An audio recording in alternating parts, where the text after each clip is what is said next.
The Jeff Meacham Network's Multiverse of Media.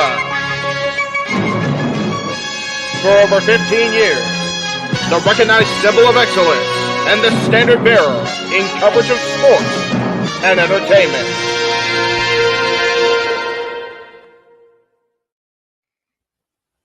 JJ, Jeff, you want to kick this thing off? Because I'm still trying to process everything here. Yeah, it's like, who wants to go first? Yeah, who wants to go first? Well, Come on in. It's open mic night with your host. you could maybe say there's really 4 topics, but it's split into 6. The Renegade, J.J. Williams. The Sammy and Eddie Kingston thing, which one's the better smelling turd? And his panel of co-hosts. I am founder. We'll call me that for today since we're going with the Jeff Jarrett love theme here this week, according to JJ. The West Coast Professor, Jeff Meacham. Karma is karma is karma. That's professional wrestling! Damn it! The Simple Man, Noah Foster. It's showtime! Yeah! How you doing, JJ? How you doing, Jeff? James. Yeah. And the He-Man, James Hebert. Imagine Bill Burr, Joe Rogan, Paul White, the Baldies. There you go. It's Oh, God. Get in there. Short his ass and shit the bed. He's not Amber Heard. Give it time, JJ. Give it time. Now, I'm sure Jeff has some stuff that Dumb move. Just don't pull this bullshit again. You get one. Tony needs to stop caring about the ratings. Bradshaw said as long as the ads are in place, we're not going to lose that third hour. Ring of Honor does not have to be AEW Live. They don't necessarily have to coexist with each other. We kind of saw that tonight to a degree. Along with a panel of guests. He is no longer glorious. Don't you bring that up. You want me to rant about what my NXT used to... No, we are done here for the night. I swear, James. Because you never know who may show up for open mic night. I leave our company in the capable hands of an extraordinary group of superstars, employees, and executives. The first thing that came to my mind was, it's about damn time. Amen. I literally touched everybody in the state's trash. So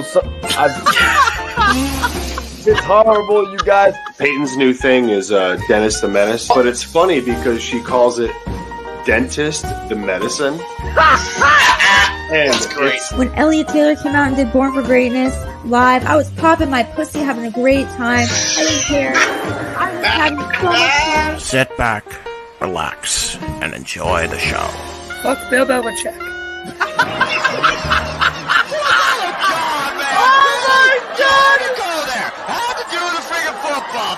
We ended on wrestling, and then you bring in that shit. That just how the fan goes off the damn rails. Brilliant, bloody brilliant.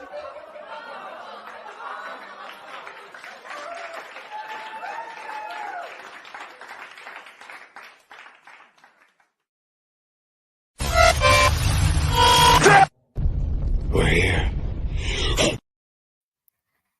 What is going on, everybody? Welcome to another brand new installment of not For the Love of Wrestling, Botch, already on one, of Open Mic Night. I, of course, am your host and moderator, the Renegade of Wrestling, J.J. Williams. It has been a long day. It has been a tiring day. It has been a lazy day. So I apologize for that right out the gate, especially since we've got almost 30 people watching right at the outset. Thank you very much for that. Let's go ahead and we'll start bringing in the elite panel, and I do use that term sparingly today. First and foremost, the He-Man, James Hebert, is in the house. I hear again for a second week in a row, right? Yeah. Yay! Look at that. Let's see if we can make it 3 weeks, that's what we call a streak.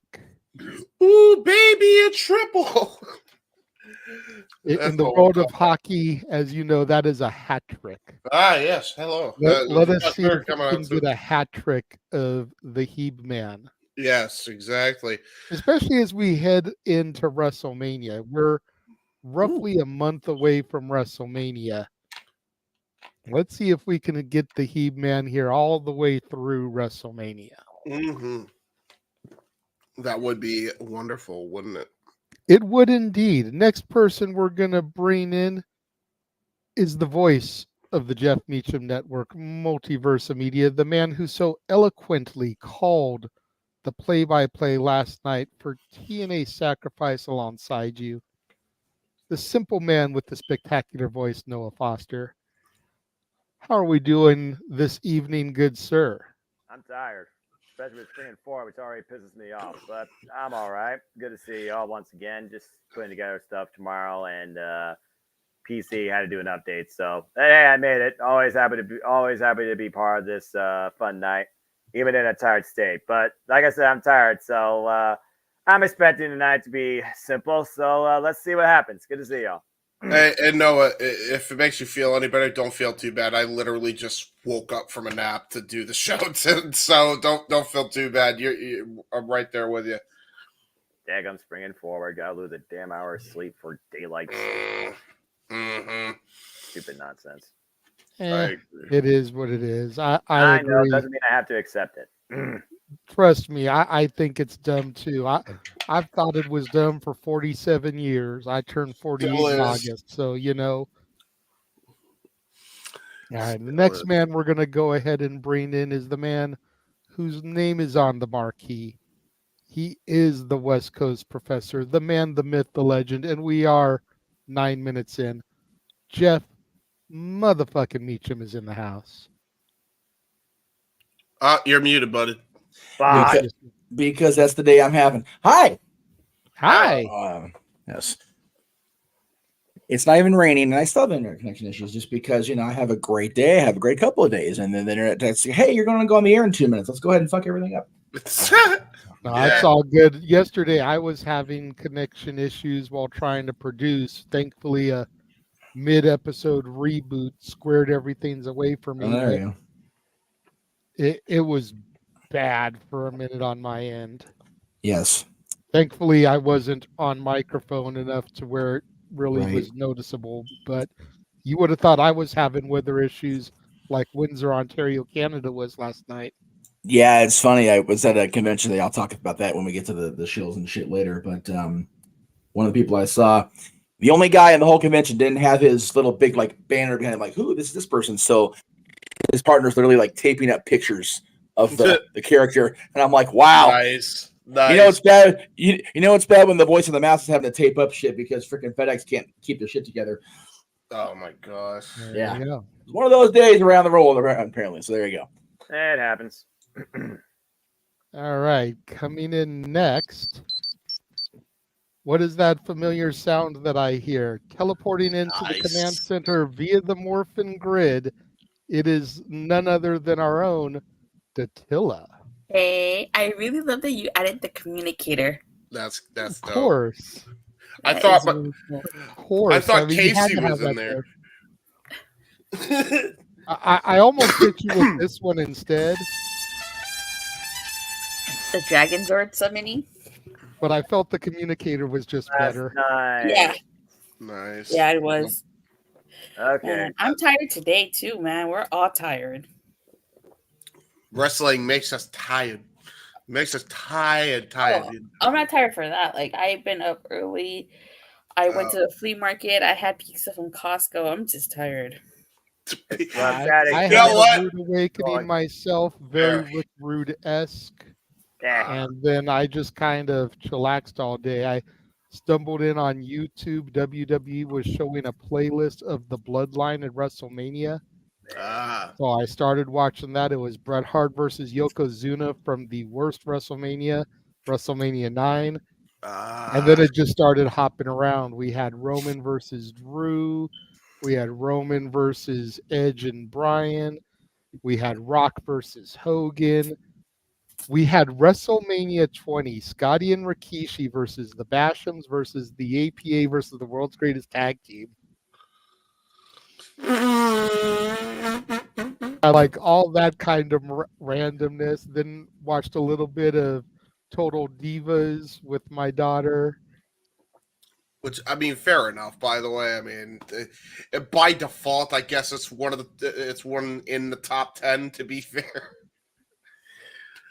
Wow. And then played a little bit of WWE 2K24 with the kids. Nice. Or 2-3, excuse me. We haven't got the new one yet. Botch. When everybody is tired, can we give a little of the botchiness? Yeah, Yeah, honestly. sure, why not? And yes, Daniel, also, no way you can get the Dragon Balls to unwish that. Damn it. Lyoko, That was Yu-Gi-Oh, right, dude. Three things that defined my childhood. And I even went through GT and Dragon Ball, so it's like, the hell? Anyway, Yeah. I'm flying Nimbus You in talk Star about- Seven, so. You talk about going to the thing like I went to Create-A-Con, which was like if you didn't know anything about anime, you didn't belong in the building I was in today. So I was like, dude, like as awesome as the time people are having, it was in the air, man. Oh my Yeah, man. I mean, because he's one of the he's one of the goats of animation. He's one of the Damn goats right. And last greatest but anime not of all least, time. I didn't get into Dragon Ball until I was much older, but I did grow up on Yu-Gi-Oh! Lyoko. Yeah. There you go. And Okay, we're still cool then. We're still cool. God No, damn, you're no, fine. you make it sound very sane. Oh no, we have a reroll, by the way, I think. Oh no. Yep, he's No? frozen. No, he's definitely frozen. Oh, he definitely wasn't. frozen. He wasn't. He was trying to wait for everybody to stop talking and introduce There we Walter, go. but then he froze. There we go. Yeah, there we go. There we go. You're re-rolling for me, bro. All right. Yeah, I saw that. Alrighty. It's Saturday and everything's off the rails already. We're not even fracking 50 Well, do you want to reboot after you? So, okay. Oh. What?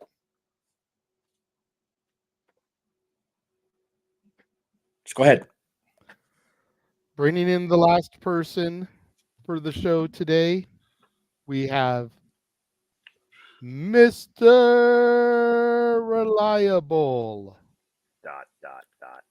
Reliable. Oh shit. Oh shit! Oh shit! Oh shit! Ladies and gentlemen, we would like to remind you, I'm not telling you how much I weigh in tonight because frankly it's embarrassing. But I from New Haven, Connecticut, Oh wow. Mr.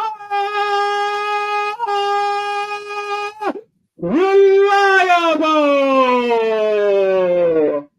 Wait for it. Reliable! Oh my that was dope. God.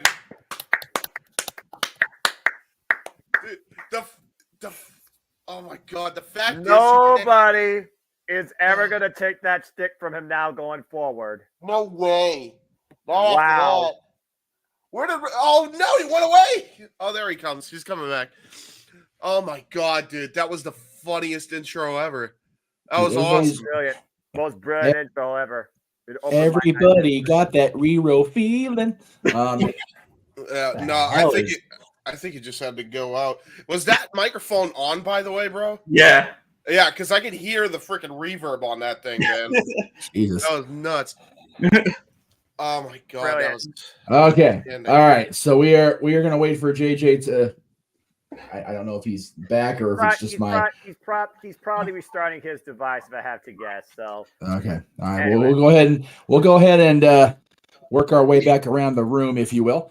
It has been a interesting couple of days, to say the very least. And the topics that came up for today's show are very much of the last couple of days generation, I guess, or not regeneration. What's the word I'm looking for? No, because the news was generated this week, so I guess that works. Just because my brain's not. You know, I was up since 8 a.m. yesterday, Friday, until which was yesterday. I can count days. Jeff can't count by now. Greg Cherry Brady got Tom. Whatever the hell Greg's website's called.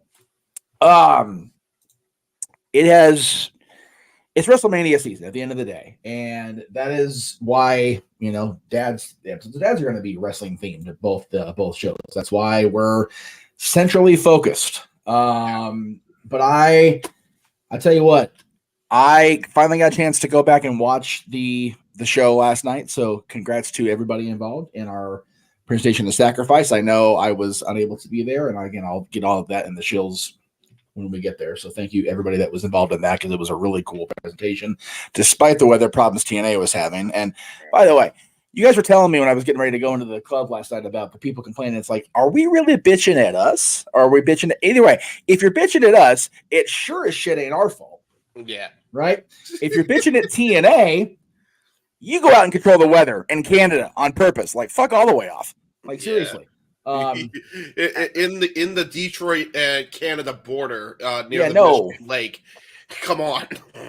Yeah, no, there is no, like, if you are have the ability to control the weather in that part of the country, we will make you president right now. Like, we will actually make you president right now, because Lord knows the other two people involved are sure as fuck not qualified. Well, not that we're being political here, but he's also no, but yeah. JJ, how are we doing over there on the left? Not politically. Nice. That was a good one. That was good. He still had issues. Still having problems? Oh no. Hang on. Oh, there we go. We got a signal for a second. How you doing, JJ? Is you okay? Hello?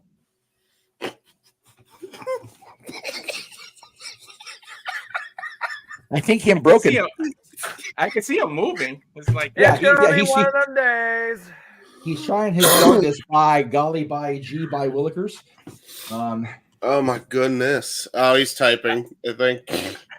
I know. High desert is some bitch. All right. Well, I'll go ahead and move me back where I need to be, since that way I can have my name in the marquee and do the whole stupid thing because it's funny for no reason. All right, okay, I guess we won't. Well, then I'll also hear the middle, because I'm man of the marquee and I have responsibilities. I know when he was backstage. He must have been asking, why am I standing? He is. It's good. That's okay. I am going to bring the topic list up, and oh, goody. All right. So here we go. All right. Yay. This shit right here. Here we go. Okay. All right. So, if you've not yet seen AEW Dynamite and don't wish to be spoiled or have the goings on in AEW spoiled for you if you haven't seen the show yet, and if you haven't, oh well, here it is. This is a spoiler. Get the hell over it. Kazuchika Okada has officially joined not only the roster of AEW, but he is officially part of the Elite. All right. Everybody take a breath for a second. I pointed out to JJ that I was wanting to wait until Collision was in the books as far as on screen.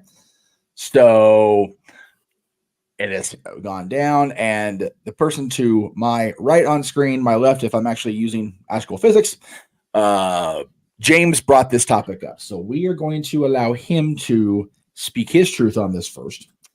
And let us know what he's thinking, because it's definitely, this is how we're starting.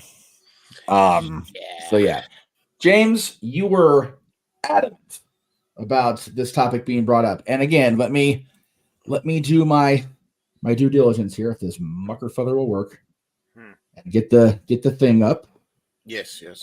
And again, I'm not talking politically either. Anyway, all right.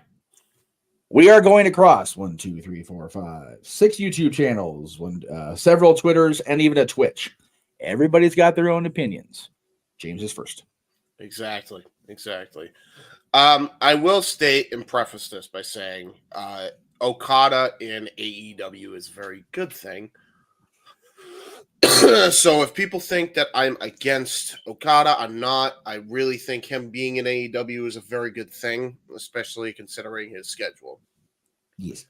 Now, excuse me while I cough up a storm, because I'm still kind of somewhat sickly as I vent about this. But for those who have heard the same song and dance of the same complaints before, please bear with me because I think it's worth bringing up again because I think it's really bad timing to do this. Everybody knows my thoughts on the Messy Brothers, as JJ likes to call them. I'm going to stick with that because I refuse to call them by their kayfabe name at this point. I feel like it's disrespectful sometimes to the professionalism of actually being a leader in wrestling. So they decided that the smart idea and the smart money was to put Okada with them, with the Elite. And I guess by extension, kick Hangman and Kenny out because unlike the Messy Brothers, those two actually wanted to be professional about the situation back in September. So there is that. As far as we know. As far as we know. That's true. Although Kenny's made it very, very clear. That said, God, man. You want to talk about tone deaf. Look, there are numbers on WrestleNomics that really showcase that the Young Bucks, and I'll use them here because they are in the segments on WrestleNomics. They're not pretty when they come on. Like they drag the show down, and I mean drag the show down. We're talking anytime they're on screen, they no longer draw because I think a lot of people still hold a lot of ill will towards those guys, and they tune the F out. They don't do it nearly as much with Hangman because Hangman's tried to do the right thing, even though he has some stutter steps along the way. They don't do it with Omega if he shows up, but they always do it with the Messy Brothers. Anytime they show up on TV, they immediately get a bunch of people to tune out. And we're not talking like a small number either. We're talking about in the hundreds of thousands. You still like them after everything, that's fine. That's your prerogative. But I think Okada being saddled with the lowest drawing people in the company, arguably, when he is your biggest Japanese roster addition on TBS since the fucking Great Muta is a crock of shit. I mean, what are we doing? You are bringing in a person who you are paying $14 million across 3 years for, allegedly. I'll be back, guys. You bring him in, and the first thing you do is saddle him up with the lowest drawing act. You want to talk about stifling yourself? What are we doing here? You already hindered his drawing power like the minute he came in by saddling him up. Because I guarantee, look, I can only speak for me, but I know 100,000 people who typically agree, and they show the ratings don't lie in that aspect. Just saying. I'm not making another exception to have to sit through a Messy Brothers match. I already made it for Sting. I'm not making it for Okada. You're not gonna get me again. Nice try. Like, I'm not. If Okada's even tagging with them, I'm not watching. If he's in singles action, different story entirely. I'll watch an Okada match, but I'm not watching if the Bucks are involved. Like that's out of the question. And I think a lot of people are going to have that same sentiment. I think and I get that Okada probably wanted to be with them, and that probably was partly his choice. And that's great and all, but this is where being friends doesn't always mean good business. And I think Okada's done a massive mistake on his drawing power here, and he does not know it now, but he's going to find out as it goes on. Now, granted, eventually he'll get over it because he's Okada. But talk about saddling him with a freaking hump to come around already. Like you're in the company. Why do you need to be in the faction with them when they are that detrimental right now to this company? Especially considering the drama that happened over the last 2 years. Why would you even put them with anybody at this point? It makes zero sense. So that's my thoughts on it. I know I'm not the only one. I probably would vent about it a lot more, but again, number one, I'm sick. Number two, I'm tired. I just woke up. And number three, I don't got the energy to freaking vent about it anyway, even if I wasn't 100%. Because God forbid we complain about these two messy brothers at goddamn nauseum at this point, including the man who runs the show, who probably brings it up on Love of Wrestling every damn week. And the man on the marquee is sick and tired of talking about it as well. And you already know Noah's thoughts when he has his fucking camera turned off. So, I mean, there you go. All we want to do is have no bucks, and he's got a feeling he's not the only one. Yeah, there we go. There we go. So the karaoke going already. I'm in a good mood. Hell with it. All right. Before I throw to anybody, does I know everyone want to weigh in and give their own perspective, if you will, but does anybody have a dissenting or a completely different opinion from James as far as Okada being part of the Elite? And if you're not on screen, you have to actually say something because I cannot see your face or see your hand. That is true. What do you mean by like different? Like do you think it's a good thing that Okada is going to be with the Bucks? Do you think it's a long-term good idea, or is it just going to be a extension of, yes, bad idea? Yeah. Oh, I see. It's fine if it is. It's fine if it is. I just want to make sure we're not going to be doing this, spinning this thing around 6 times and having the same track remaster 6 times. I'm okay with having multiple copies of now it's what I call Noah Volume whatever, but not about the fucking Bucks at the end of the day. Yes, accurate. Well, the way I thought of it was like, I mean, them firing Kenny Omega from the Elite, I thought that was pretty funny. Apparently Okada and the Bucks go way back 15 years. Sure. Oh yeah. So to that, it makes sense that they would get paired up. Maybe he wanted to work with them. No, I agree with that. I just maybe he wanted to work with them, so it would make sense. And at some point, if you want to revisit Okada versus Omega, I mean, he got fired from the Elite, so that's how you would do it. I mean, that's the first thing I thought. Right. The fact that the Malignant Massies, Nicholas and Matthew, fired Omega in favor of Okada. Like, it's one thing they suspend Hangman Page, which we all probably think should have been done for real anyway. He's one that started this shit in the years first place. ago. Yeah. He's one that started this shit in the first place. Yeah. Punk could be wearing an AEW shirt if it wasn't for him. I'm throwing that shit out there. But Okada Omega on AEW television, as long as Omega can get healthy again, like, that's the way you get to take my goddamn money on pay-per-view for AEW is Okada Omega in a featured or main event match.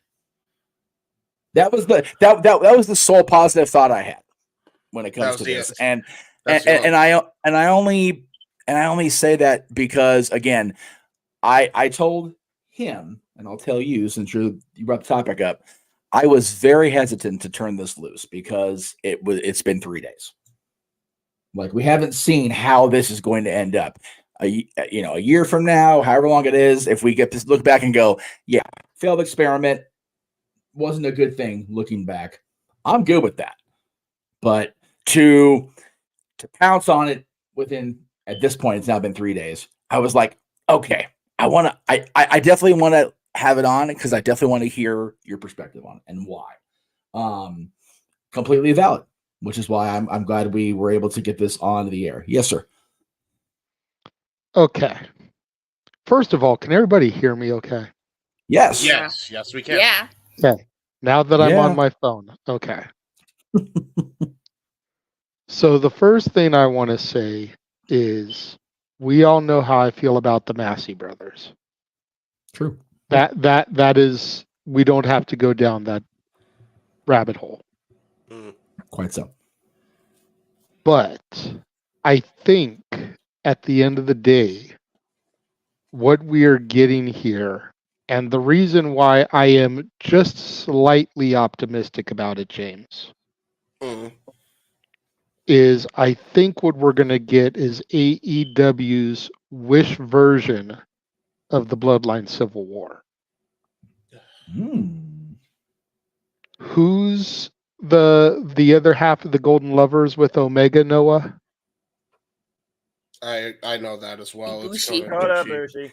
Yeah, Kota Thank you. Ibushi. I was trying to get Noah involved since he's gone off camera and muted himself. That's why I directed to him specifically. A couple of reasons So, for that. One, I'm tired as fuck. Two, I just have this to say because AEW is super excited to me as always. So anyways, what I think we're going to end up getting is Paige and the Golden Lovers versus Okada and the Bucks. I'm here for that. Which probably, very good. Depending on Omega and his diverticulitis and how quickly he recovers from it, because there is no set timetable. I don't give a shit what the dirt sheets say. There's no guarantee he'll be back by All In or All Out. From Kenny But Omega I think himself. once we get him back, that's what we're going to get to. Yeah. And Omega, with his status, is going to rehire Hangman Page, bring in Ibushi, and we'll get that trios action. Right. On top of that, and my knowledge of New Japan is limited at best, but from what I've been hearing from people, Okada is basically always been a babyface. So I'm curious to see what he's going to do in this new heel role. I think it's going to be very interesting television. So while I definitely am concerned about Tweedledee and Tweedle Dipshit stealing more television time than they need to, I'm curious to see how this develops and if we do end up with a elite civil war here. To respond to it, I'll respond to one of the things you said real quick. Not only are you saying that the dirt sheets are wrong, Kenny Omega himself literally said that there's not a timetable. Like, I don't know where, but apparently, like, he was on Twitch and he said that. I will say, as much as I agree with everything, there is that intrigue of Okada. My thing is, do you really need to put him with the Bucks, or at the very least solely with the Bucks right now in order to drive that point home? Because I don't know. I think you could do that in a lot more effective ways. That's just me. But honestly, I think the only other person you could put Okada with that would get him that kind of nuclear heat is Don Callis. And been there, done that. Yeah. But... Takeshita is with Callis. Ospreay is with Callis. Yeah. Fletcher's with Callis. Do we have to bring every fucking buddy from New Japan over and put him with Callis? No. Let's let Okada run with the elite. That's fair. That's fair. I mean, I guess if they're on the show, go for it. I just don't know if that was the. It's just. James, I'm gonna put it to you like this, bruh.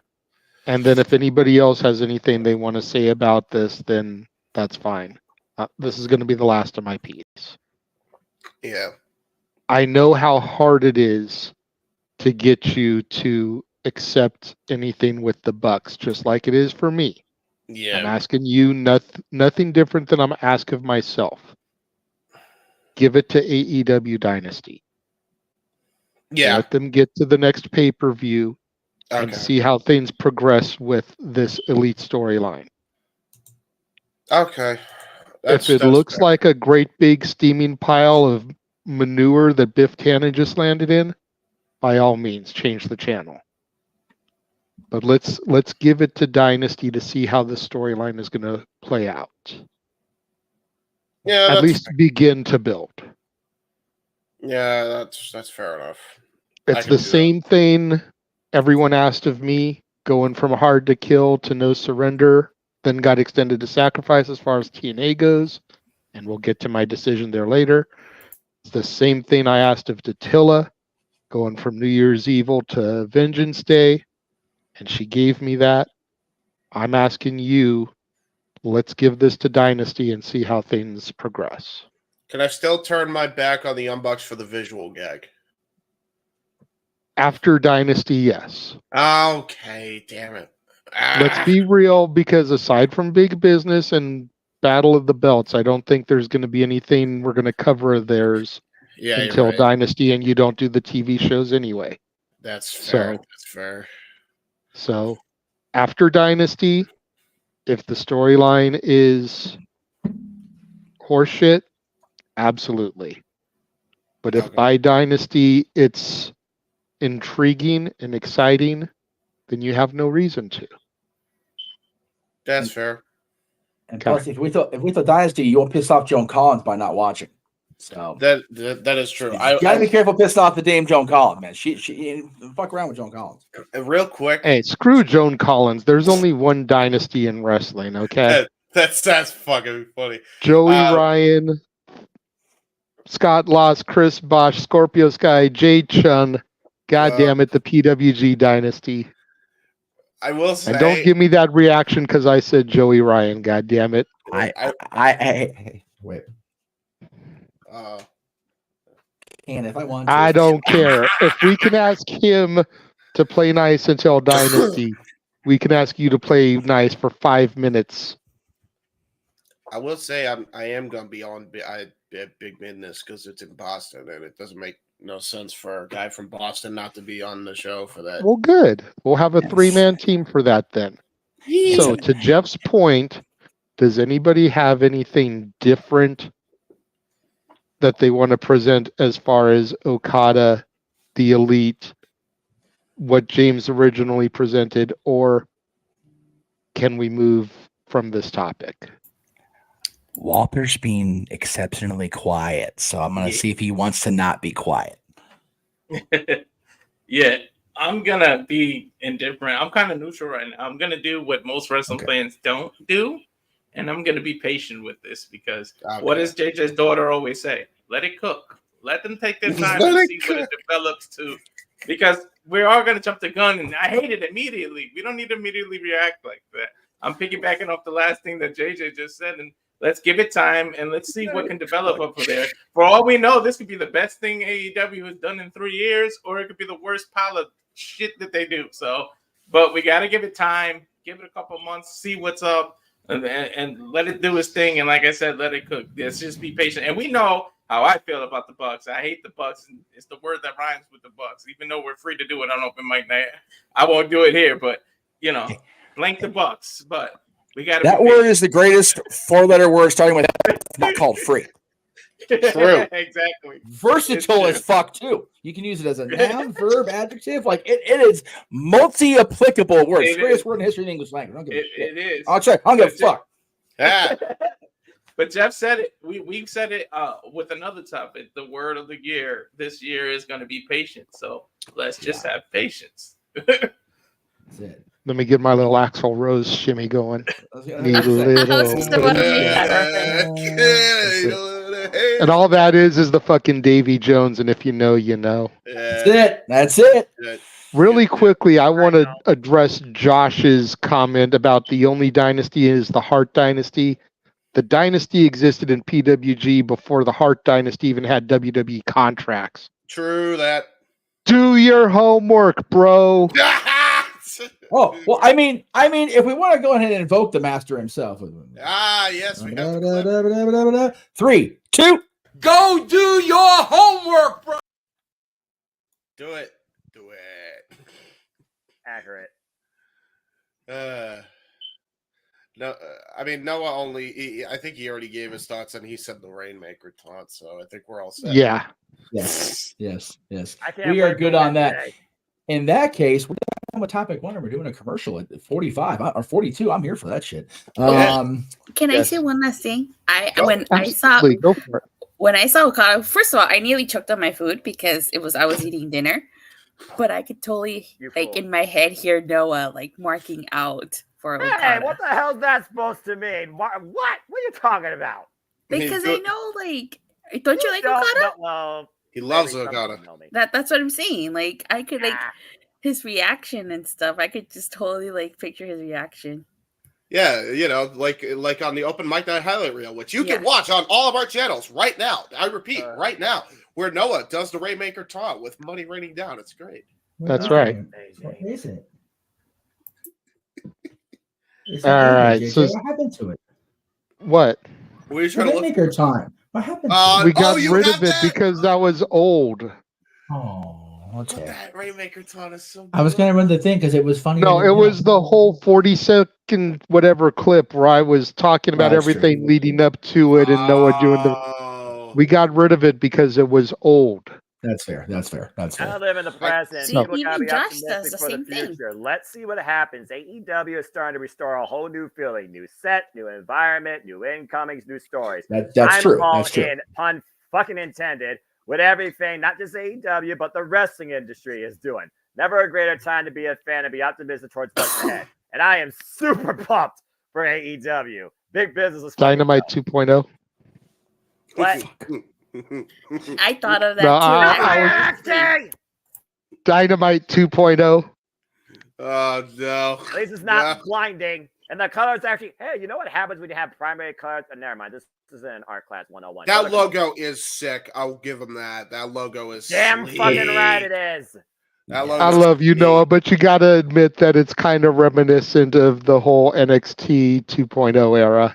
Not really, because it's not blinding splattered paint on a white canvas. I was about to say that, and in fairness, JJ, AEW did the colored thing first before anybody else. So yeah, accurate. I wasn't watching it then, so you know. Well, now but I believe you. To educate you. There you go. In any event, that is neither a topic nor anything. So let's move to a commercial, Jeff. And let us show everybody all the upcoming open mic night specials that'll be coming up, kicking off with wrestling karaoke here at the end of the month. Damn it. They're not in here, so stall for a second. I don't know why they're not in here. It is in there if you're on the open mic night side of things. I am on the open mic side of things. Brand new OMN specials. It's in there. I uploaded it. I'm sorry. Clearly, we have not had a production meeting prior to this. We are on all cylinders tonight prior to daylight savings springing over. Why don't James give us a weather report again about how things are in Canada? You know what? No. I found it. I found it. Knock it off a lot of you. Damn it all to hell.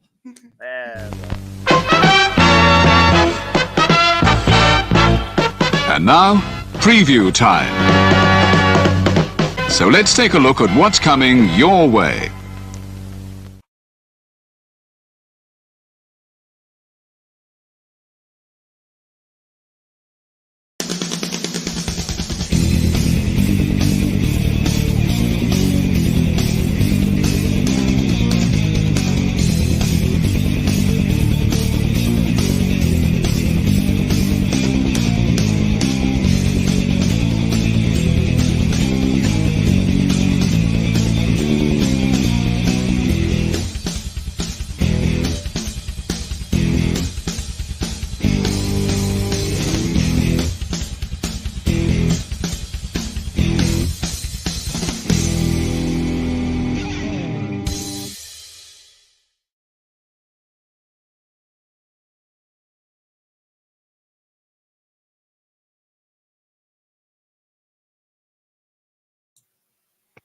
Alrighty.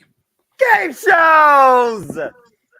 Karaoke. Boo. Boo. Oh, and Josh, just for your last comment. Shut the fuck up, Josh. And I Nice. think I damn it had to say that tonight so far on the air.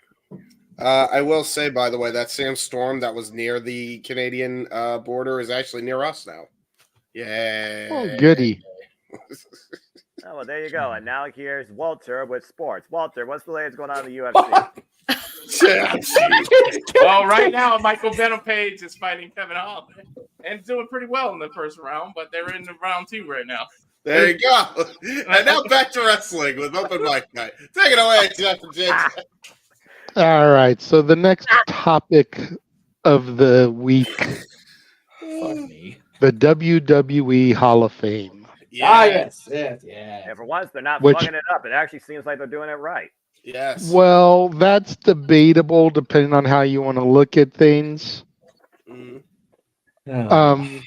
I know Josh super chatted something about the Hall of Fame earlier. We can get to that momentarily, but yes, some of you that were on the air or watched us on Monday know that Jeff and I covered Paul Heyman's announcement. Quite verbatim. And during the announcement, I brought up the whole fact that, I miss the way that the WWE used to do things, announcing it on Raw and SmackDown instead of press releases through other outlets and whatever. I agree. And I was convinced to a certain extent that, there's logic and reasoning for why they do it, and I can concede that to a certain extent. But then they went and hit us with 2 more freaking announcements this week. We had 3 announcements over 5 days. We didn't even get to SmackDown, the show that Paul Heyman is on, before getting 2 other announcements. I feel like that's just a little bit ridiculous. Yeah. Execution. The Hall of Fame class probably isn't going to be that big. They've been doing 4 to 5 announcements over the course of the last couple years. There are 5 weeks until WrestleMania. We could have done 1 every week, but no, we've gone and given 3 announcements in 5 days now. Yeah. Bertha Faye didn't get a video on SmackDown from what I recall seeing. There wasn't one for the US Express from what I recall seeing. Granted, there was or Bull Nakano, excuse me. Botch. Can we not, when we've all admitted we're tired, please? Yeah, sure, why not? Neither one of them got videos on SmackDown. Paul Heyman got one on Raw, but he's not a Raw talent. Yeah. Like, what the hell is going on here? I agree that they're on top of things for once, and they're not making us wait until the last fucking minute to announce everybody like they did last year, it seems. Yeah. But this is a little excessive, I think. Yeah. That gripe notwithstanding, congratulations to those that have been announced.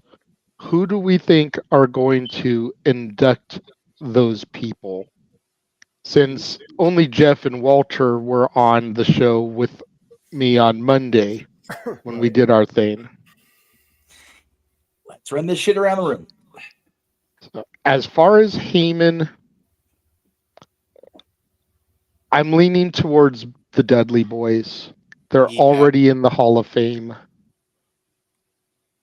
I feel like that would be an easy enough tap to get. For Bull Nakano, my apologies for calling her Bertha Faye earlier. But for Bull Nakano, I'm thinking Medusa, Alundra Blaze. Yeah, it's got to be Deuce. Gotta be. And as far as the US Express, I'm thinking it's got to be Bo Dallas. Yeah. And for the people in the chat room before they can fucking say it, no, let's not put goddamn Bray fucking Wyatt in here too. Yeah. He deserves to be a Hall of Famer. He deserves to be a headliner. They're putting Wyndham and Rotunda in because they're not going to put Wyndham fucking Rotundo in. Get the fuck over it. Tranquilo, JJ. Tranquilo. I will not. I've been through it enough with people in chat rooms this week.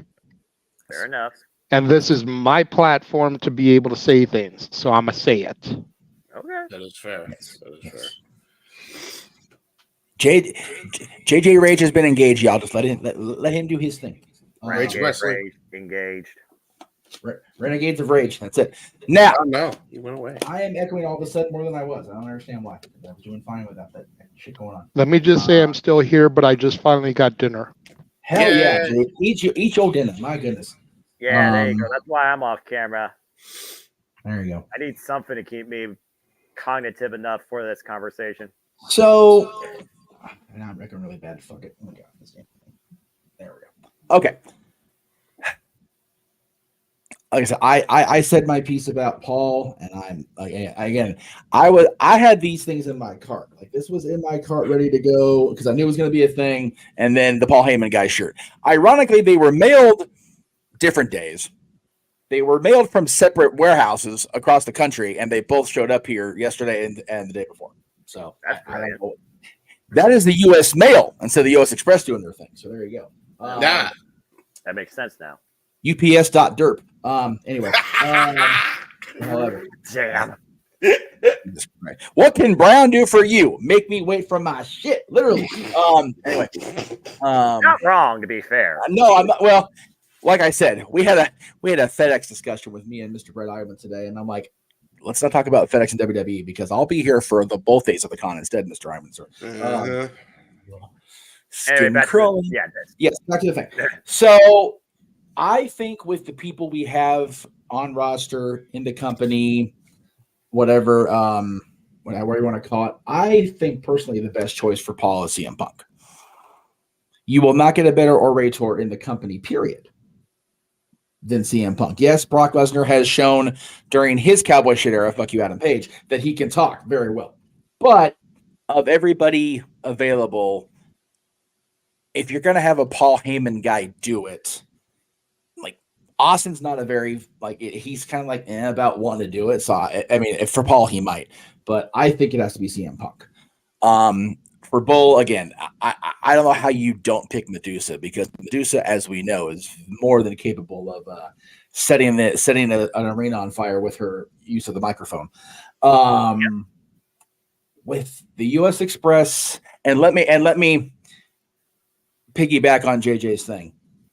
I didn't even think about the actual naming. I just thought, here's how you get Bray mentioned because his father and his uncle are being inducted together. They will talk about Bray, but it's like, oh wait, Wyndham Rotunda. There you go. So I think if Bo Dallas is actually up for being there, and again, how do you not be with your father and your uncle, being the inductees?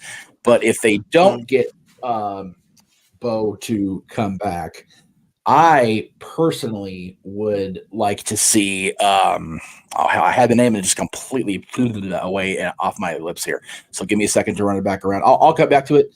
We'll just go this way. James.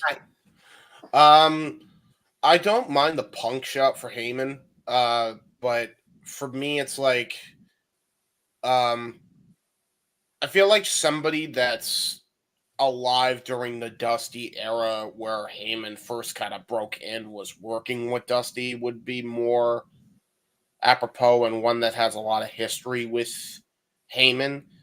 Mm-hmm. The only person that I could think of that has actually had a history in both runs kinda is Tommy Dreamer.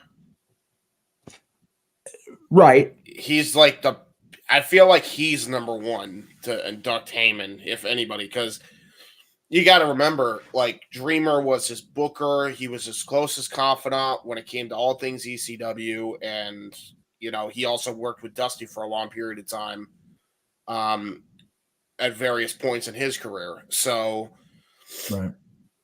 There's that. I mean, both of them are marks for Dusty as well. So, again, I'm just kind of thinking in that regard.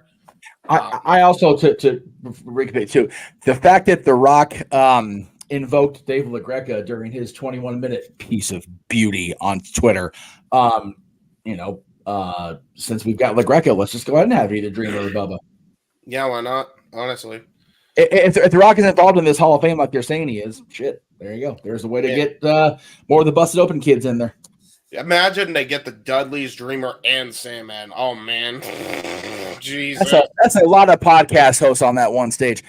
Yeah. A lot of podcast hosts, and then Sandman, who can talk your ear off about anything anyway. That's fair. But yeah, freaking, I feel like that would be the number one. I don't mind the Punk shout out. I don't. No. Yeah.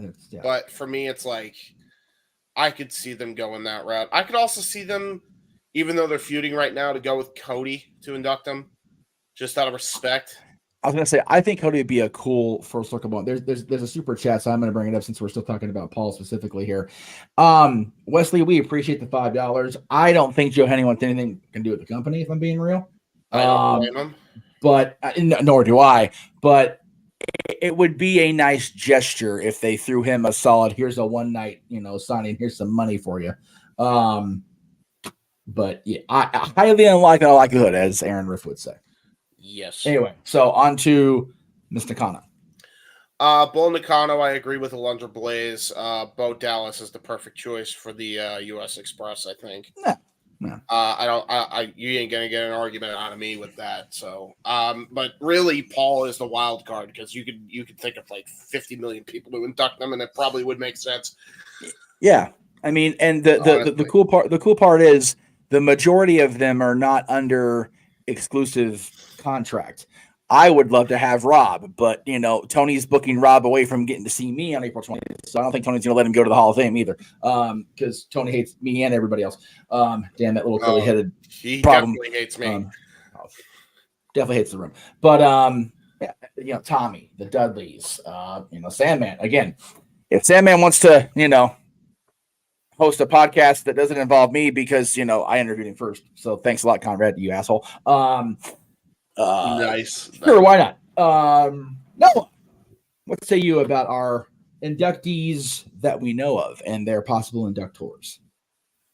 A lot of similar echo sentiments. As soon as I heard about Bull Nakano, very first name that came to mind for me was definitely Medusa, because Medusa and Bull Nakano defined women's wrestling in the early 90s, all the way in Tokyo with their sprints over the title. So she was the first, but if you're going to go a bit more modern, I think about influences of Bull Nakano. I look at Beth Phoenix. Beth Phoenix would also be another great pick for that one as well, because why Bull Nakano Medusa defined what women could do in the 90s, you could argue to say what Beth Phoenix did, redefining what women could do in WWE in the later 2000s. This is, of course, after the likes of Victoria and a couple of letters before her redefined what it meant to be more than just a diva. So that's my thoughts on Bull Nakano. Mad respect on that one. 11th ever champion, by the way, for those that do their history.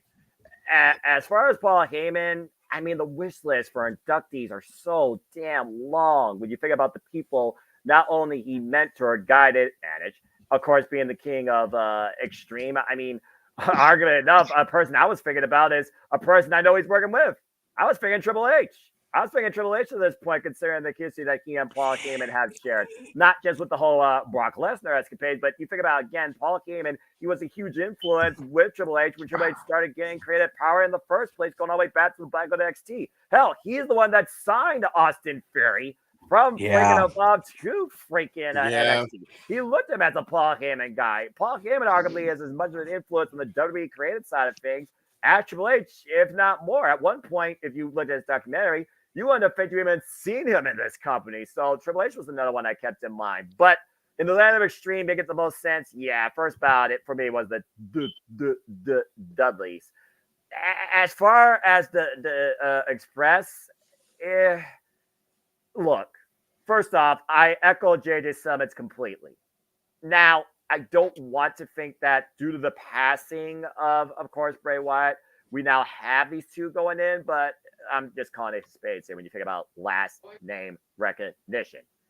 But as far as who inducts them, if it's not Bo Dallas, I know this is before IRS, man. So Ted DiBiase's kind of out of the question.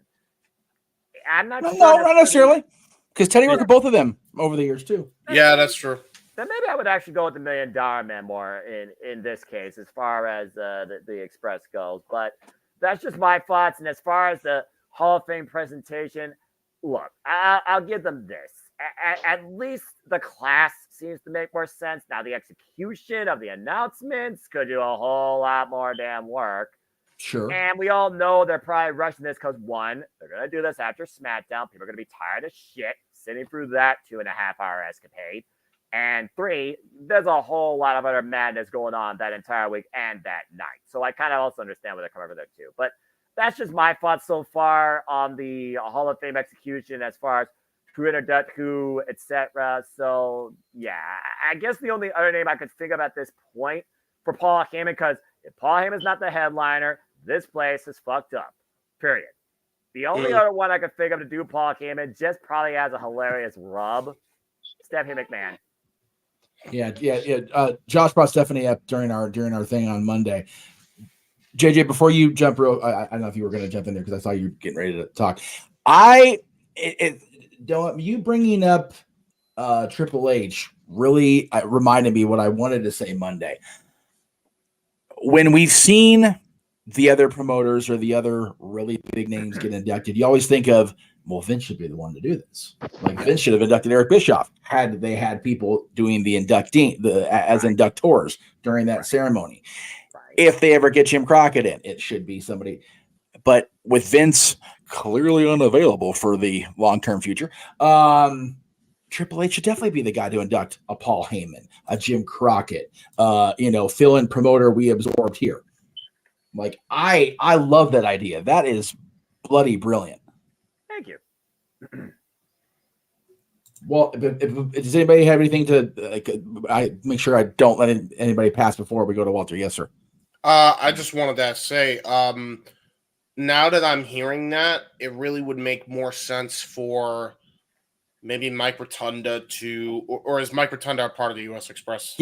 Yes. Okay, yes. never mind. Yeah. Yeah. No, so Bo The Dallas U.S. Express is Barry Windham and Mike Rotunda. Yeah. Correct. There you go. All right. So yeah, no doubt in my mind that they should absolutely be inducted by Bo Dallas. It makes a lot of sense in my opinion.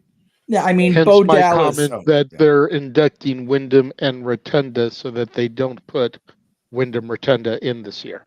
Exactly. Yeah. If anything, I think you need to wait a couple more years anyway for that. Exactly. It just doesn't make more sense. I just want to make sure the chat understands. It's not that I don't think that Bray had a Hall of Fame worthy career, but do y'all really want me and Jeff to sit here for the next hour and a half and run through the laundry list of people that deserve a Hall of Fame induction before him? I don't think y'all do. Mm-hmm. This is the light topic of the day. Yeah. It's about to go down here momentarily. And again, I sarcastically said this in chat rooms earlier this week, but if we're just inducting people as soon as they die just because they die, let's put Ole Anderson and Virgil in this year too. Yeah. Yes. Virgil is like Coco Beware status as far as deserving the WWE Hall of Fame. But if we're putting people in just because he died, then let's throw Virgil in there too. Yep. At least Virgil won a championship and a championship sanctioned match on television. In the WWF. $1 million champion, and he was baby. A part of the most influential faction in WCW history. The West Texas Rednecks. That's right. Nice. Along with Barry Windham. There you go. Have Virgil induct Windham and Rotundo. Now look at what you've done, JJ, man. To go full circle now where people might think, hey, maybe if Virgil was alive, he should have did the introduction. Dude, Mike Jones, if he was alive, he should induct freaking Windham and Rotunda. He was part of the NWO with Rotunda. He was the best part of West Texas Rednecks with Kurt and Ben the Windhams. God damn it. All right. Hang on. Stupid. He's looking for the thing. Shut the fuck up, John. Oh, God damn it. Accurate. I can't see the comments, so you're gonna have to tell me what Josh said to warrant that. That also should get a do your homework, bro, from Russo. The West Texas Rednecks, for those of you uneducated at home, were a team of Kurt Hennig, Barry and Kendall Windham, and Bobby Duncombe Jr. May Kurt and Bobby both rest in peace. And Barry's career after that, to be fair. That's fair. Now, the problem with West Texas Rednecks was they were supposed to be heels against Master P and his No Limit Soldiers. But they booked a country they booked a country singing centric group to be heels in WCW, which is based in the South. Can we see where we fucked up here in 1999? Yeah. Nope. Rap is crap, by the way. Josh, if you ever heard the song Wrestling Rap is Crap, that's them. And if you don't know what Rap is Crap is, go sit in time. Go put yourself on time for 5 minutes. I'm not even gonna fuck with you the rest of the night right now. Walter, I like we paid enough. We've already beaten up the young boy enough due to the education system being what it is. Let's focus now on the panel in the present. But now I don't want to because now he's just something that's gonna piss JJ off. Uh-oh. Thank you for the history, Mr. Meacham. I enjoyed being a student of Meacham University, first period of Chase University. No. Stop doing this. I've never heard of that song in my entire life. Oh, you're missing out. But I like rap, though. It's okay. Yeah, some rap is whack, though. I'm not going to lie. When people are trying to make a new word, look, we're not talking about pop culture here in music. We're talking about WWE Hall of Fame. Get back on topic. Who is asleep? I don't think anybody's Somebody is asleep. snoring. I think that's just Walter's breathing. I'm not asleep. It wasn't until she was muted. Yeah. All right, Walter. That's probably my wife in the back. Oh, well. She's not even that close to me. Who am I to wake up a woman? Jesus almighty. I was muted. Walter, I would switch to your headset mic. That might solve the issue. Yeah, I figured. Yeah, about to say. But before you do that, let's weigh in on the possible inductees or inductors for these inductees. Yeah, yeah, I just woke her up. So I'm pretty much gonna echo the same sentiment as everybody else. For Bull, of course, Medusa, or Alundra Braze. She wasn't there, but because it's like who else? That's pretty much the only feud I actually remember Bull for. Now I was watching wrestling then. Yeah, but pretty much in WWF, that's all she had. And then for US Express, I mean, I guess you got to go with the family, like just somebody from their family. It doesn't have to be a wrestler. Like I like what Noah said about Ted DiBiase, but I think that's more if Mike was going in as the IRS the character, then it would make more sense for Ted DiBiase to like be the one to induct them. Now he does have interaction with both of them, but like if he's gonna be like a 2-time Hall of Famer and one is the IRS character, then I think Ted should be involved in that. But the US Express, I think it should be family. And then for Paul, you got so many choices, but yeah, CM Punk seems to be what makes the most sense. And then he's going to be there anyways for something that's going on Thursday, I believe, some kind of signing or something. So he's going to be in the area of Philly. So you might as well use him. Boy, already after the press conference wanted him to do commentary or something like that. So he could be involved in WrestleMania, even though he's hurt, by doing that. So I agree with everything else. So make that 2 hours actually matter. Exactly. And then he could just go over because I think he could sell Paul Heyman's career. And if Lesnar wasn't involved in that whole text thing, it would have made logical sense for it to be him. But we know it's not going to be possible because he's getting the eraser put on his name right now. So I mean that's it for that. But yeah, I pretty much agree with everything you guys were saying. And even in terms of how they deliver, I do miss them announcing on TV. I do get the age we're in, or the 2024, and everything's all digital media, and you're reaching people that don't normally watch wrestling by putting it out there and social media and things. But I do miss when they shot to the screen and that music that dun dun dun dun came on and they just made an announcement and everybody stood up and you deserve it and they clapped. So it just brought some legitimacy to a Hall of Fame that doesn't actually exist. So like the Hall of Fame doesn't there, and that kind of made it seem a little more legit. So I mean, I think one day. Yeah, one day. I mean, you can do it in Stanford. They got a new building. You can make a physical Hall of Fame. Damn it, that's what I want them to do. I actually heard someone say that the old WWE tower should be turned into the physical Hall of Fame. I like that idea a lot. Yeah, yeah, that's great. That's enough space where if they like just basically gut the entire building and like get rid of like the floor levels, like absolutely, dude. Absolutely. Yeah, but that's all I got to say about that. I haven't felt moved by a Hall of Fame induction since good old JR Jim Ross's video, and then afterwards Jerry endorsing him. He stand up and the audience give a standing ovation. I haven't felt like that for a Hall of Fame presentation, setup, induction, etc. in a long time. Yeah, I saw Lawler mentioned in the chat room. I don't know if Lawler's stroke recovery would be indicative of him going on stage. So that's the only reason I didn't highlight that. And as far as Austin for Heyman, I did bring that up earlier. Steve's not exactly a, hey, okay, let's go into a Hall of Fame speech. That's just not Steve Austin. Datilla, what say you, my friend? Oh, wow. Pretty much echoing some of what's already been said for Paul Heyman. Definitely Tommy Dreamer or Rob Van Dam. I'd say those two. Oh yeah. So for Alondra Blaze. For Bonacano, Alondra Blaze. And then for the US Express, pretty much Bo Dallas. So all right, cool, quick and dirty. I like it. I believe that Bo Dallas is the best choice for that one. And just to really quickly touch on the Brock Lesnar thing, since Walter brought him up, I think somebody else brought him up too. Yeah.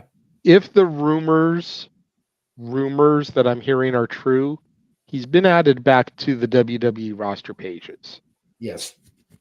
Yeah. So that's a big step in undoing the cancellation that was in progress. Right. Well, which means that if he's being added back to the roster pages, he might be being considered as somebody that could induct Paul Heyman. I will say if that's the case, he'll be in WWE 2K14 24, as DLC at least. Yeah, that's fair. Rumor has it done. I'm tired. Like I said. And my other question as far as Paul Heyman goes, and this is something that's been racking in my head lately, trying to get away from the ECW obvious people. Yeah. When did he take over OVW? Oh. Okay, so he was the book of OVW, if you will, after his run as SmackDown general manager, which would have been the spring of 2004. So he wouldn't have been down there during the Orton, Batista, Cena days. No.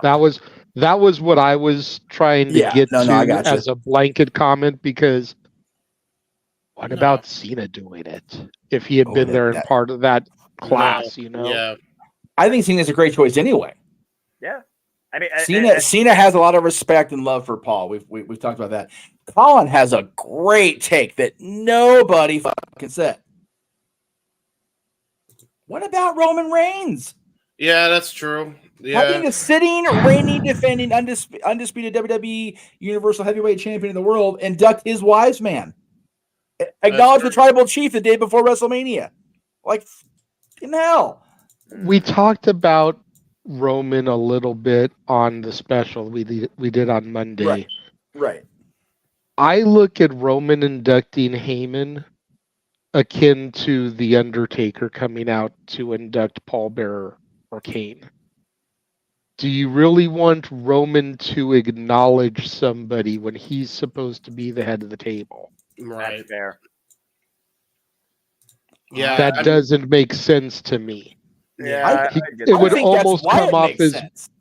it almost comes off as Roman is acknowledging someone higher than him. Right. But I think for We the Hall of Fame, also mentioned on the Monday special, and it didn't come up here, so I'll go ahead and throw it out real quick. Having Rikishi do it, since he does go back to managing the Samoan SWAT team, Fatu and Samu. Yep, that's true. You know, if you want to get Bloodline involved in Heyman's induction, have Rikishi and Samu do it.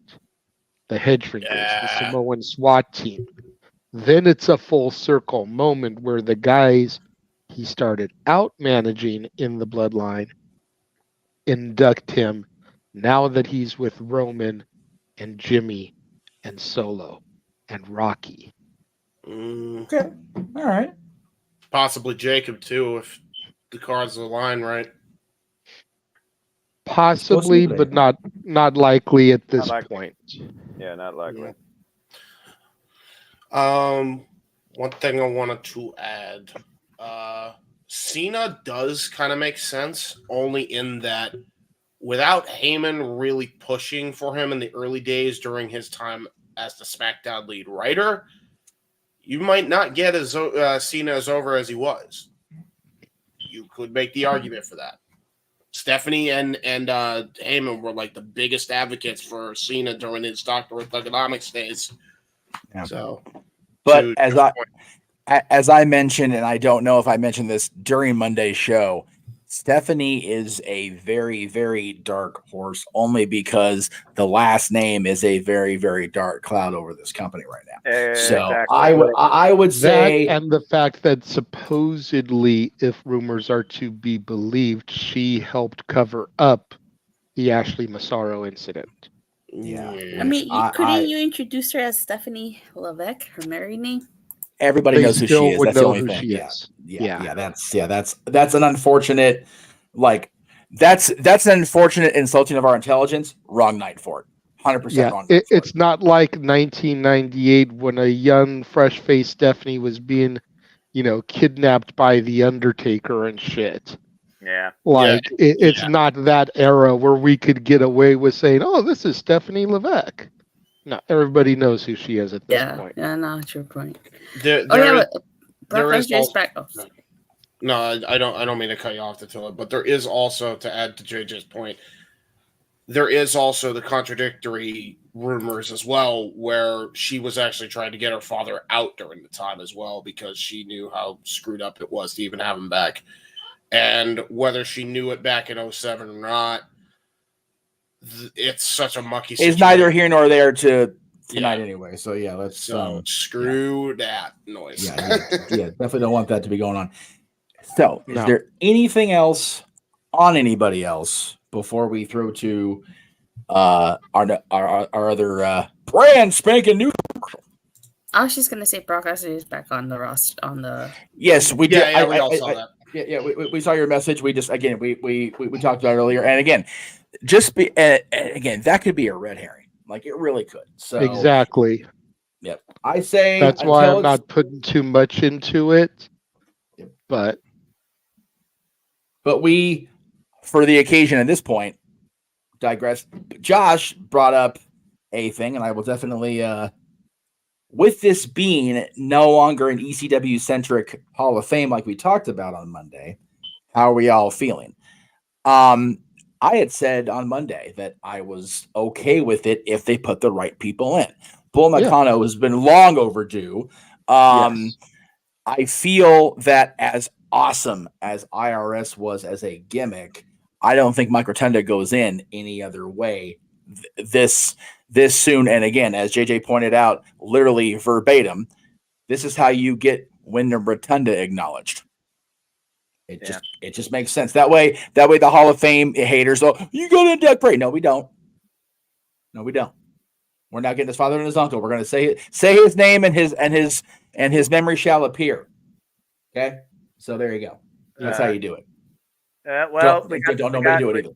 Yeah, well, we got the tag team. You got the female. You got the headliner. Yep, At there least you a go. couple of others in the Warrior Award. So I'm just gonna say this: do fucking Cindy Lauper right.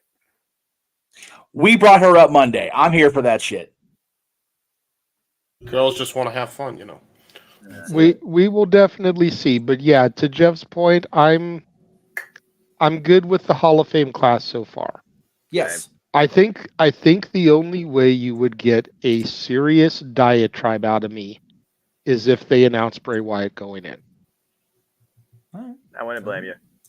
Number one, because that means he would usurp Paul as the headliner, and that's not fair because it's Philadelphia. Yes. And number two, it's too soon. Yep. You know, bottom line, if Bray hadn't died, he wouldn't be going in this year. It wouldn't even be a fucking conversation. No. Accurate. Especially, like I said, when there's so many people, controversies be damned, that deserve it over him. Can we have a conversation about Demolition, please? Mm-hmm. I'm just saying, and that's just one. Bam Bam Bigelow. I was gonna bring up Bam Bam. I said you're gonna do a postmortem and ECW and Philly thing. You might as well use Bam Bam. Hell, with Paul being the headliner, do Bammer anyway. Bammer debuted the night. His first match was a Paul Heyman produced event. Mm-hmm. Just at studio. So I'm just saying, there's just two names, and we could sit here again for an hour and a half, running through people that deserve it over Bray. We're not going to go there. No. And Colin and Josh, you're 1 month off. One last time. Botch. My birthday was February 10th. What the hell you all been? Now, what we will talk about for a month on end, for a year on end, whatever, is the amazing documentary that is being ever so diligently worked on by this dude. About his uncle. And there is, and I'm going to read it just like it says, brand new Gary Hebert trailer in the watch along category. So if you have a desire today right now to go take a potty, go get a snacky snack or a drink, this is your chance. It's almost 4 minutes long. So we shall return.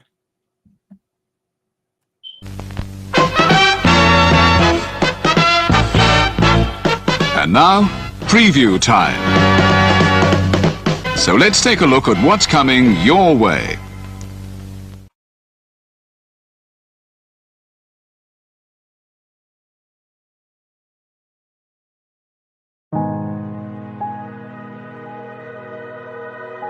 Gary Hebert, the man, the myth, the legend.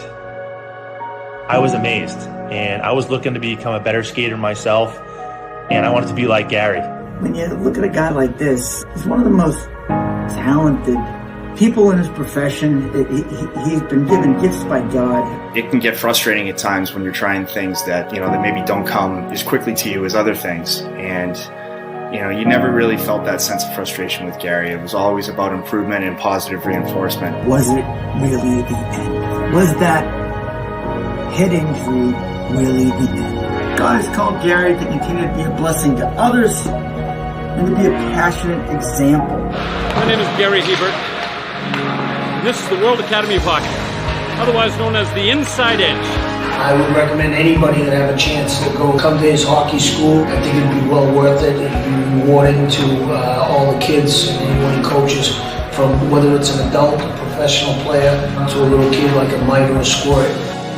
Gary, from day one, has been instrumental to my hockey career. I started out as a potential Division III player, and Gary brought me single-handedly through high school and into a top Division I prospect.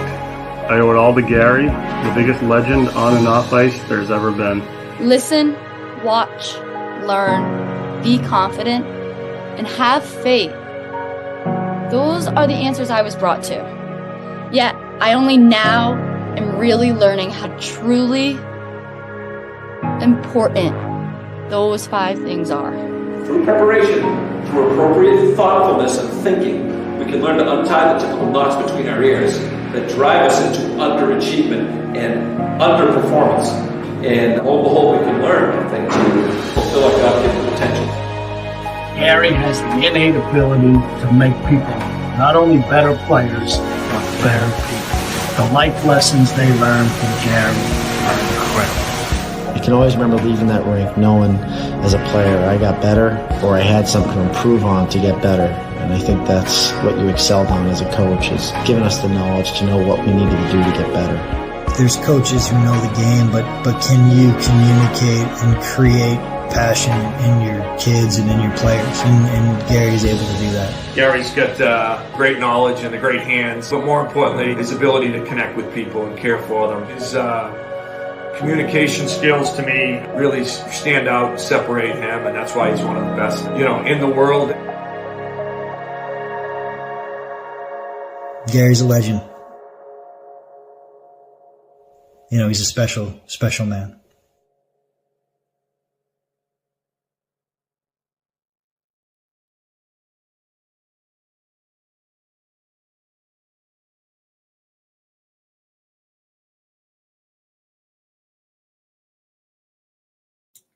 This entire time I realize I have not done QR codes. I should probably make a freaking QR code for that trailer at this point. Like, there's a bit, even if it's a bit late. All I'll say is, with each and every time I watch this trailer, yeah, two things happen.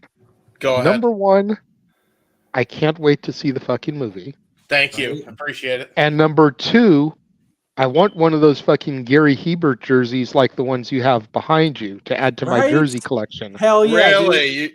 You know what? And Jeff being two fucking huge hockey fans, yeah, and Jeff going to Kings games as frequently as he does, yeah, I could totally see him rocking one of those jerseys at a Kings game. I totally would. Just to see what kind of conversation it strikes up amongst people. Honestly, you know what? We got a green, we got a blue, we got a red one. I could talk to Gary to see which ones you guys really want. I'm down for the blue. I'll take a blue. Yeah. Jigs. Nice. All right. Well, I'll get two blues for you. I'll see what I can do. I'll contact my uncle tomorrow. I gotta contact him anyway, so it makes sense.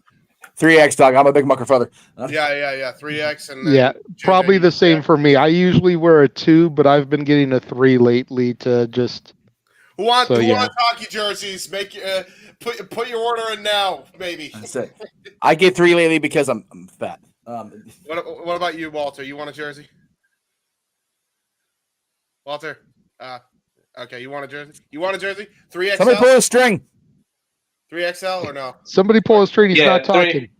3XL, yeah. All right. Three 3XLs. Datella, the blue. Might as well be up blue too.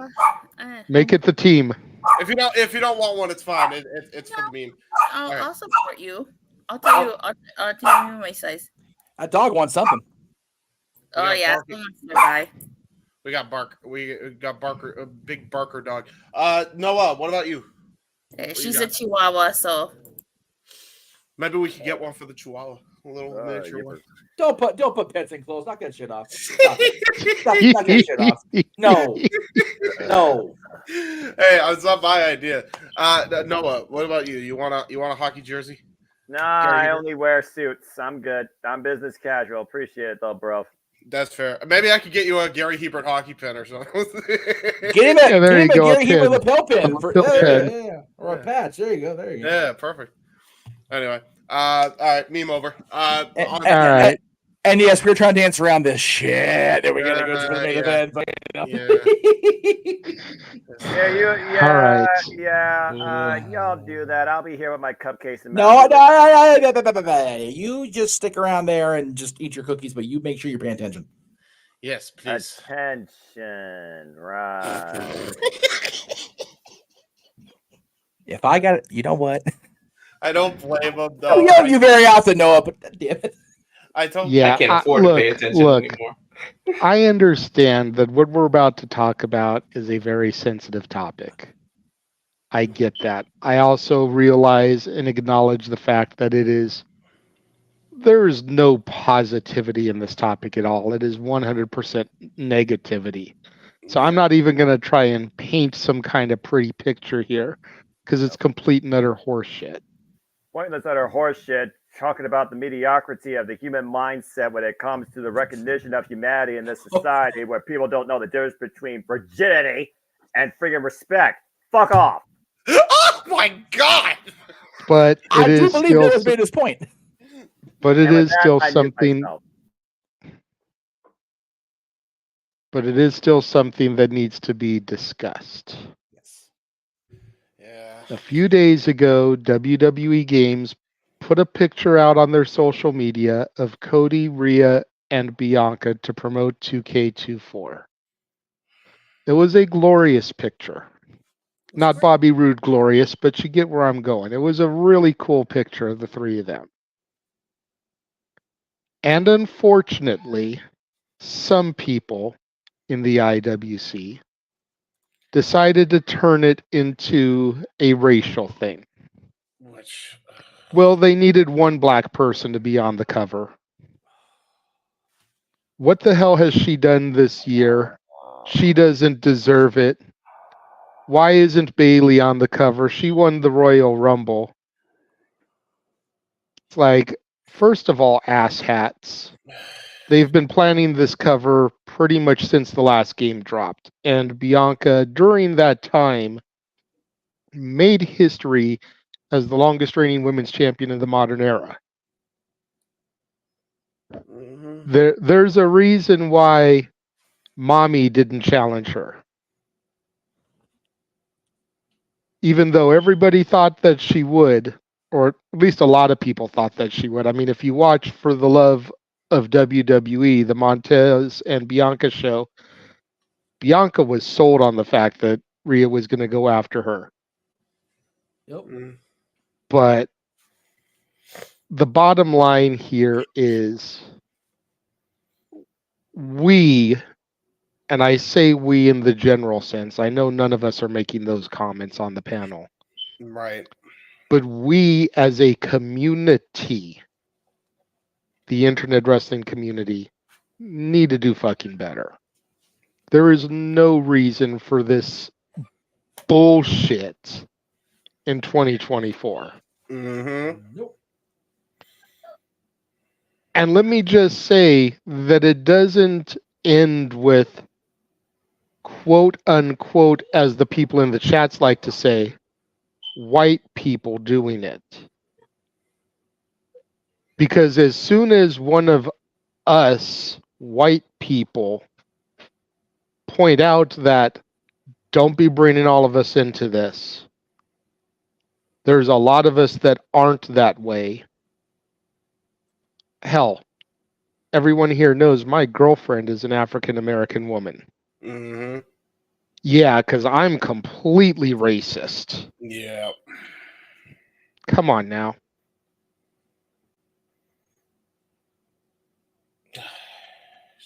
Just because there's one or two bad apples, don't lump the entire Caucasian race into it. That's it. That is just as racist as the comments that those bad apples are making. Yep. So at the end of the day, those of you doing that are no better than the people you're mad at in the first place. Mm-hmm. Exactly.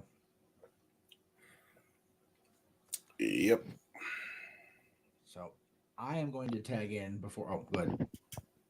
I was going to say that's about the end of my piece of it, unless somebody makes a comment that I choose to piggyback off of. Okay. But much as James wanted to bring up the opening topic because it affected and riled him up, Right. this very much riled me up. So this is very much my topic. Even if I wasn't the host moderator, this would be my topic to lead because yes, it just fires me up to no end. Number one, that we're still dealing with this bullshit in 2024. Right. Yep. And then again, like I said, the fact that those that are getting mad at it are doing the same thing in retrospect by trying to make it seem like it's all one race that's doing it. Yes. And it's not. No. Go ahead, man, whose name is on the marquee. Thank you, sir. I will be brief, and for me, that's saying something. But at the end of the day, let's take some hot button topics, shall we? Females in sports, Black people in sports or media, Black people in sport and entertainment, women in entertainment, women in media, Black people in media, and let's just attack, because that's what we do as a society, right? Mm-hmm. It's very hypocritical. Every time something like this comes up, I automatically think of the Kung Pao Buckaroo holiday. God bless you for bringing that shit into my life. Because you can't say shit about shit anymore. And again, I was hesitant to talk about this because I'm the whitest dude in the room. I'm pretty much glowing in the dark up in this bitch. Right? Like, seriously. But it does need to be addressed. If I may jump in real quick, the only reason Jeff is even speaking is because of me.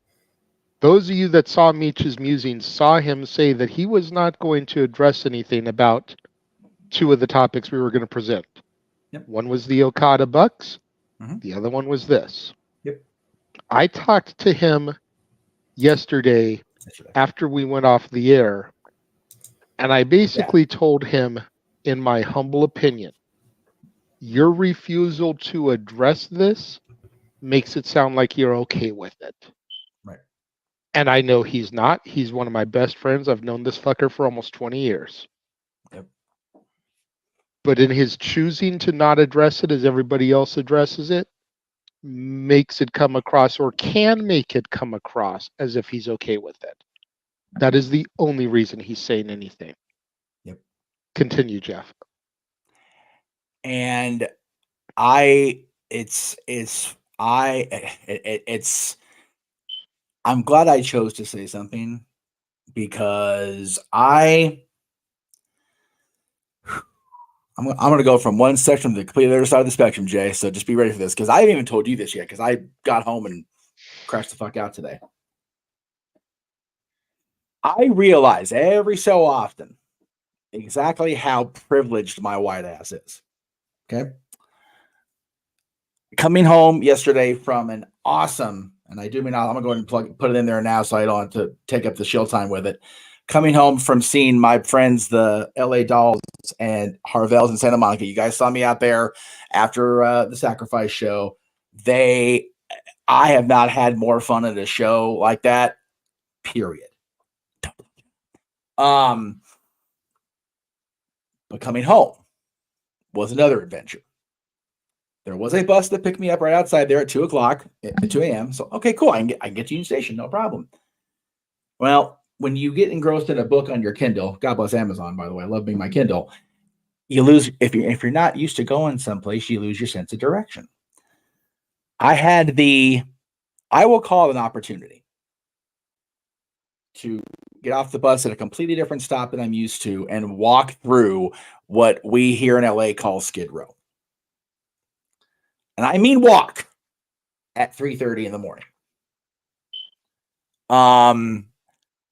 I am so unbelievably spoiled and privileged. I have like a dime to my name. Like here's the money I own my own self. There it is. It's a penny. Okay. Right. But walking through there, I realized that anything that is brought up by any one particular group of people about another particular group of people is ridiculous and should not be a discussion in 2024. And the fact that it is makes me sick. And it's not just the wrestling fans, unfortunately. The wrestling fans tend to be the most toxic about it because wrestling fans are more toxic than any other fandom I've ever seen in my 41 years. I've said it for as long as I can remember. The worst part about wrestling fans is the fact they're wrestling fans. And there's a small group of us that actually tend to avoid the toxicity. But we end up getting sucked into it like a vortex from hell because of shit like this. You cannot sit here in this chat room You cannot sit there in a WWE endorsed chat room, discussion, whatever, and tell me that Bianca Belair has not been the most popular, the most driven, the most showcased female athlete in that company. And the fact with that the she's exception just of maybe Rhea Ripley, and she shares a fucking cover with her. right. And of the last, we'll say, 2-3 years. And that applies to both of those girls. And the fact that her inclusion in this photo was reduced to race, and honestly, because she's a woman, because of gender, because nobody said fuck about Rhea being there, but they did attack Bianca for being there, is mind-numbingly bass-ackwards thinking. It hurts my fucking heart to see shit like that. And I only did not want to bring it up because at the end of the day, I am a neon white man talking about a black woman being attacked in social media. And that just comes off as, oh, well, the man's, showing his support because it's the right thing to do. No, it is the right fucking thing to do because it's so wrong. Yeah. And I do not and will not ever understand why that has to be a thing. I feel a certain way about a certain things, and I get that. I feel a certain kind of way about a lot of things, but when it comes to the divide, especially in this country, over that topic, it just makes my heart hurt and my brain bleed. It just is what it is, and it's not just that one group; it's all of the groups that attack all of the other groups. It's very frustrating, and I think that why can't Rhea Ripley just be a great women's wrestler? Why can't Bianca Belair just be a great women's wrestler? Why can't Cody Rhodes just be a great wrestler? Why can't all three of them just be great wrestlers? Yep. That's what, because that's what it is. They're on the cover of the video game of the biggest wrestling company in the world because they've been the most popular people on that roster. It is a popularity contest. Guess what? They won. So, and again, I have said this time and time again. People speak the loudest volumes with actions, not words. Going to the words on social media, you just make yourself look like the ignorant fuck you are. If you don't like the fact that she's on the cover of the game, don't spend how much is that damn game? Too much. $70. $60 for that one, $119 for the Cody cover, and then like $200 for that other special edition. Don't spend the 3-digit amount for the game. Right. If you don't like the fact they're on the cover, go buy Fight Forever. I'll eagerly wait your review of that shit because you're crazy, but it's really that simple. Don't turn on the television shows. Don't. If you don't like something, you don't have to be a whiny bitch about it. Just don't fucking address it at all. Don't be a Cody crybaby.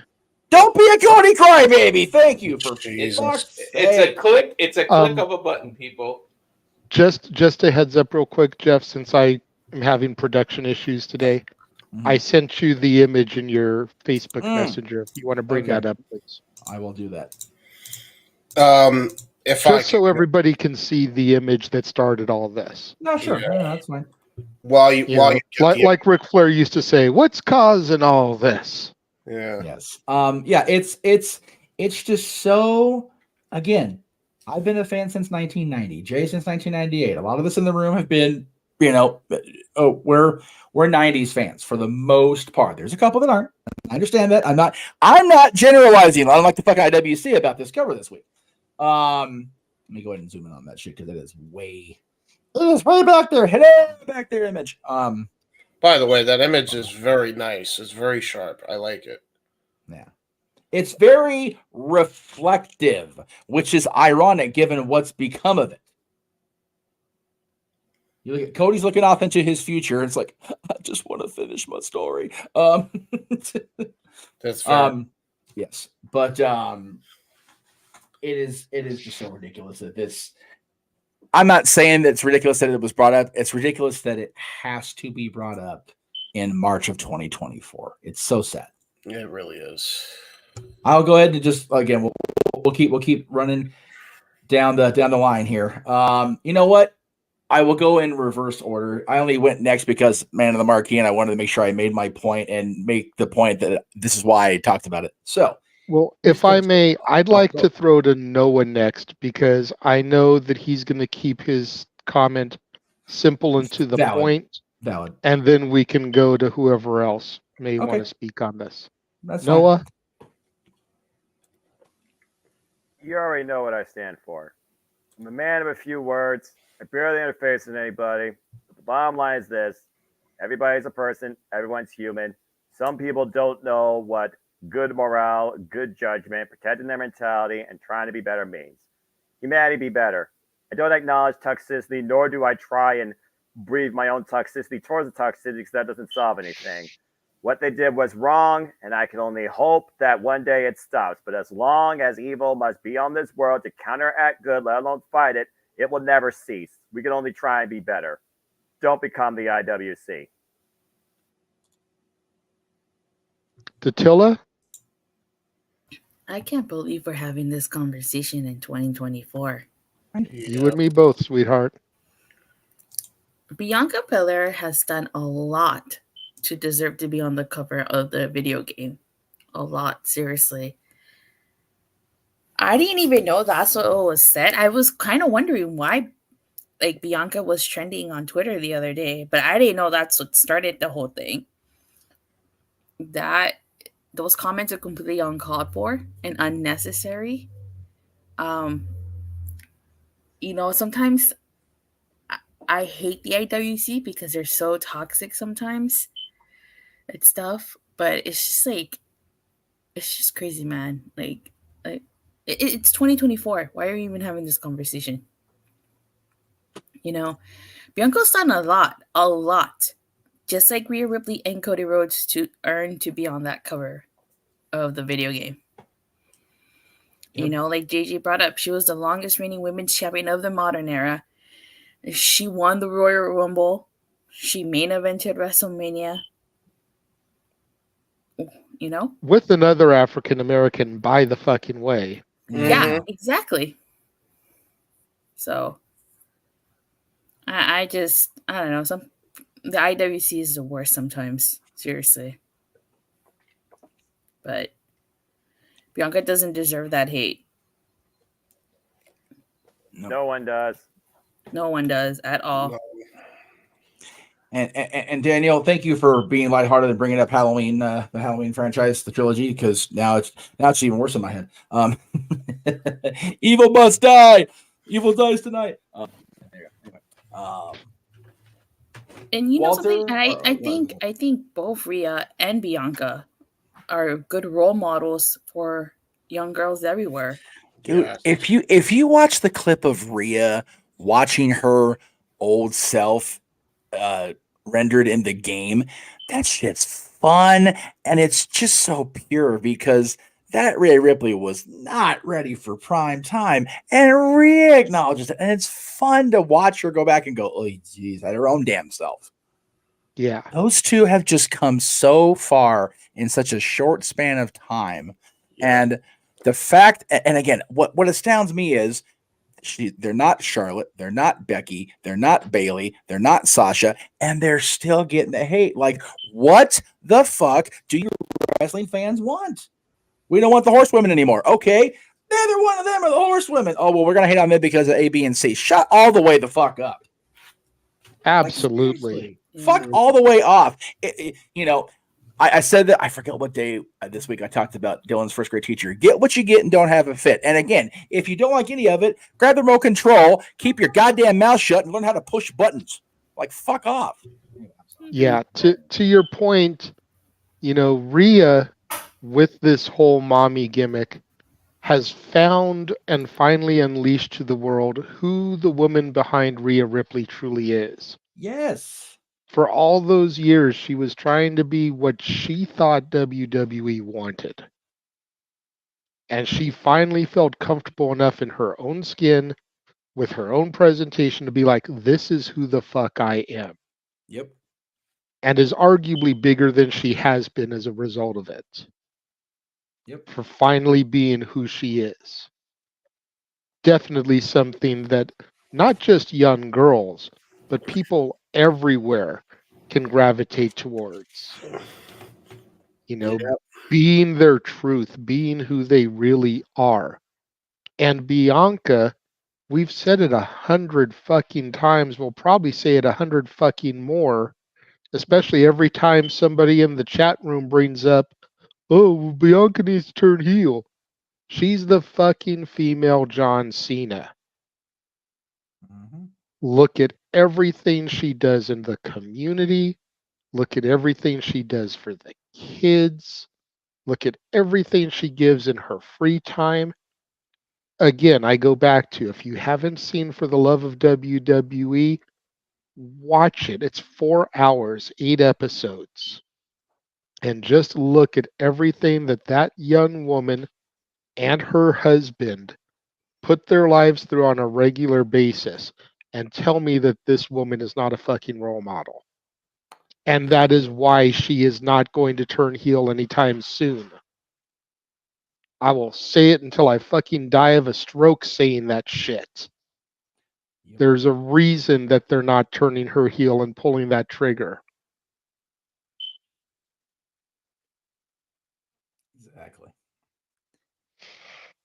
Who would? Oh, and yes, and definitely want to congratulate. Man, talk about breaking kayfabe. Dom Dom got married this weekend. Like, what the fuck? Yeah, that was crazy. I figured we would get to that afterwards as a something to lighten the mood. Let's keep pushing through this, please. That's fair. Walter, James, whichever. I'm here for it. Go for Walter. I'll be kind of quick, yeah, because I don't want to give these ignorant people the time, the energy, the clout. Right. You're just idiots, and like it shouldn't be going on in 2024. We don't got time for this ignorance. I mean, it's in my own community. We got colorism with the darker Hispanics, with me back, and I'm growing up with that. So we got to deal with it. And like Noah said, as a society, we got to do better. But no matter what, there's always going to be some ignorance, and this just proves that she deserves a cover. And congratulations to Bianca for having that cover. And you guys are mad at Bianca. Wait till you see the push Jade is going to get when she comes out. So I say WWE keep doing this and piss them off even more. So screw them and keep pushing the people you want to push. Hell, make Bianca and Jade a tag team. Make them the tag team champions. That will really get them going. That's what I want more than anything right now, dude, for real. And I wanted that before this happened. Yeah, I was saying that after the Royal Rumble. I was saying it after the Royal Rumble, man. Mm-hmm. Let them dethrone freaking Asuka and Kairi, the Kabuki Warriors. Mm-hmm. Oh, yes. I might actually care about women's character wrestling in WWE again if that happens. Exactly. Right. But yeah, Yeah. Big fuck you to the ignorant people that say shit like that, and that's it. Yeah. Hey, can you get your Mr. Anderson microphone to say that to them loud? Right. You know, man. Not if his wife is still asleep next to him. Yeah, that's fair. No, she walked away because she got embarrassed that they heard snoring. But proof, watch this back. Proof. I tell you, you're snoring. You argue with me. It's proof. They heard it. Now there's proof. Now there's nothing. Damn. For once in Walter's life, he's right against his wife. Mark it down, Walter. It's not going to happen again. Cue the quiet down in 3, 2. Cue the smack coming out of nowhere. All right, James, go ahead and bring us home on this, please. Man. I can't even begin to tell you how I recognize my color of my skin. I recognize how privileged I am ultimately. I recognize that if I was a different race. I already go through hardship with having autism. I'd have it 10 times worse if I was a different color of skin. And that's really fucking sad. That we're still in that mindset with a lot of damn people. It really just comes down to the people that called this out for being a problem. That Bianca, who is a major star in WWE and quite frankly in all of professional wrestling, is alongside Rhea Ripley and Cody Rhodes. It's freaking disgusting to me that Bianca Belair is being treated like this by anybody. I don't even give a shit if it's a minority. It's unacceptable. It should be untolerated. And I'm glad that a lot of people on Twitter and Instagram and everywhere else on social media came to Bianca's defense. Much like they actually came to Rhea's defense when that one fan was being a Twitter twat, as Noah likes to say. Much like they came to Maxine's defense. Yes. Oh God. Although I will say that some people were calling out the fact that superstars weren't coming to Bianca's defense as quickly as they came to Maxine's defense. Yeah, but that's because some people actually avoid Twitter because they had enough of the twats.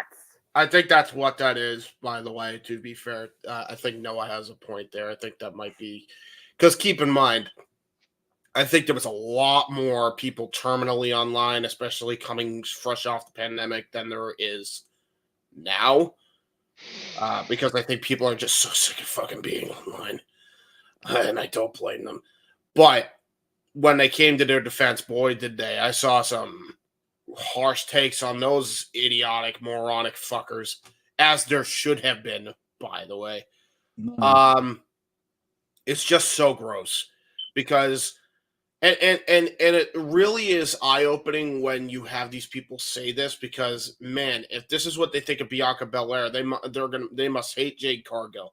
Man, they must have hated KSI selling an RKO like a champion on SmackDown this Friday. Yeah, he did. Holy shit. He sure I popped big time for that shit. That was one of the greatest RKO sells I have ever fucking seen. And he's not even a trained pro wrestler. And by the way, that's not entirely true because I'm a big fan of KSI. He actually is. That's the stuff. But even still, he's a trained pro wrestler, somewhat. Not entirely. But he's there. He actually is probably one of the better person who has the basics down. I'll get into a KSI diatribe on a different podcast, different time. But that just happened. And what do they think of him? What do these idiots think of KSI selling an RKO like a champion? And I mean like a champion. Do they just think, another black guy is on TV? Oh God, they have to have the black guy take the RKO. It can't just be the white guys. What's the fucking problem? Yeah. It was the best segment on SmackDown, in my opinion. I mean, unless you want to, and I would say the freaking Bloodline and Rollins and Rhodes, but they cut the segment off before it was over.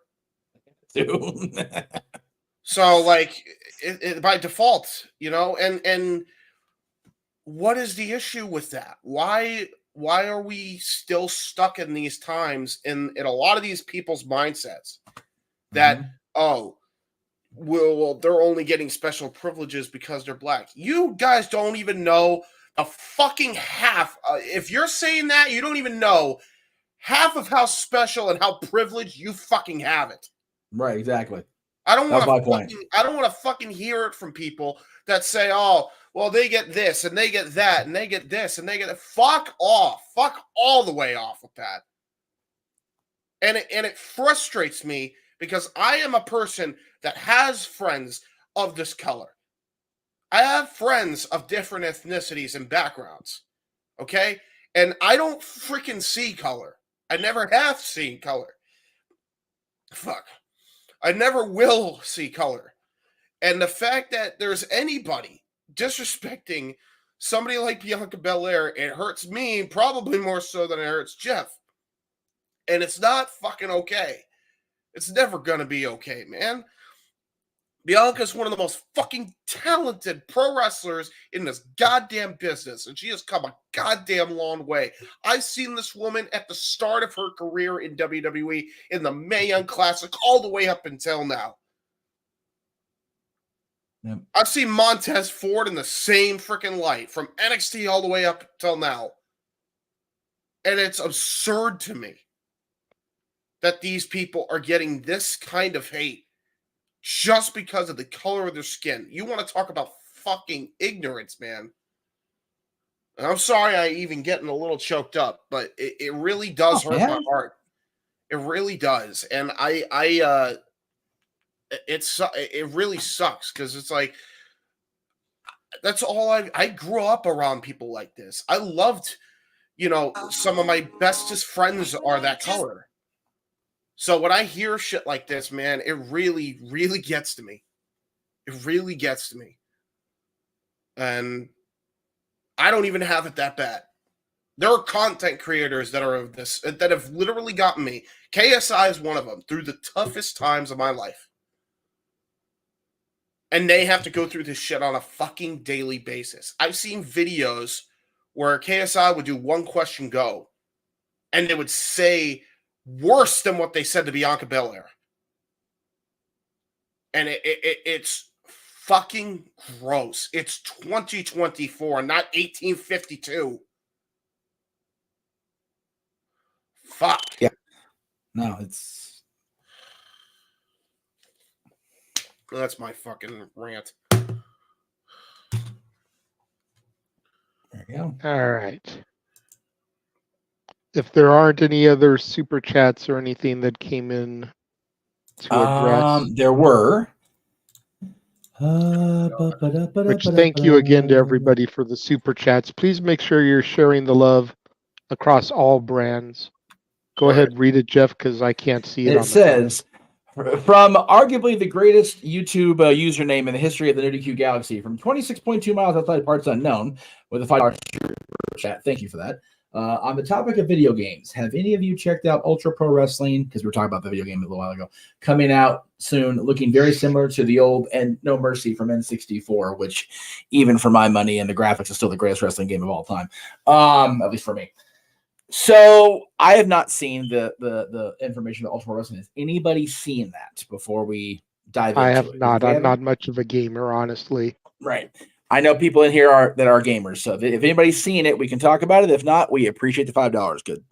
Yes. I'm a gamer, but I haven't seen it. I've seen it. I've seen video clips of it. It's looking very promising, I will say. Okay.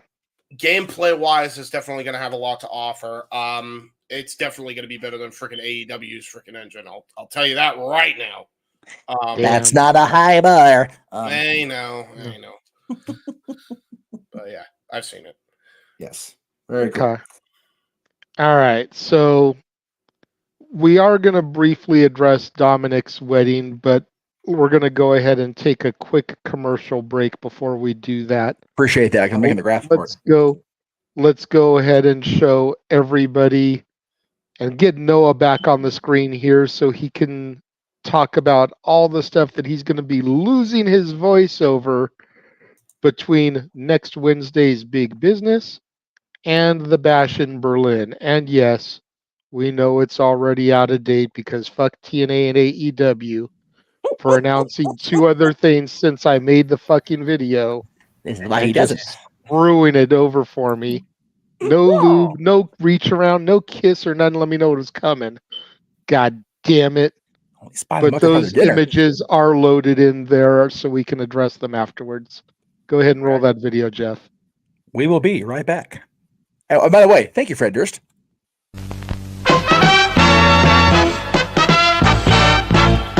And now, preview time. So let's take a look at what's coming your way.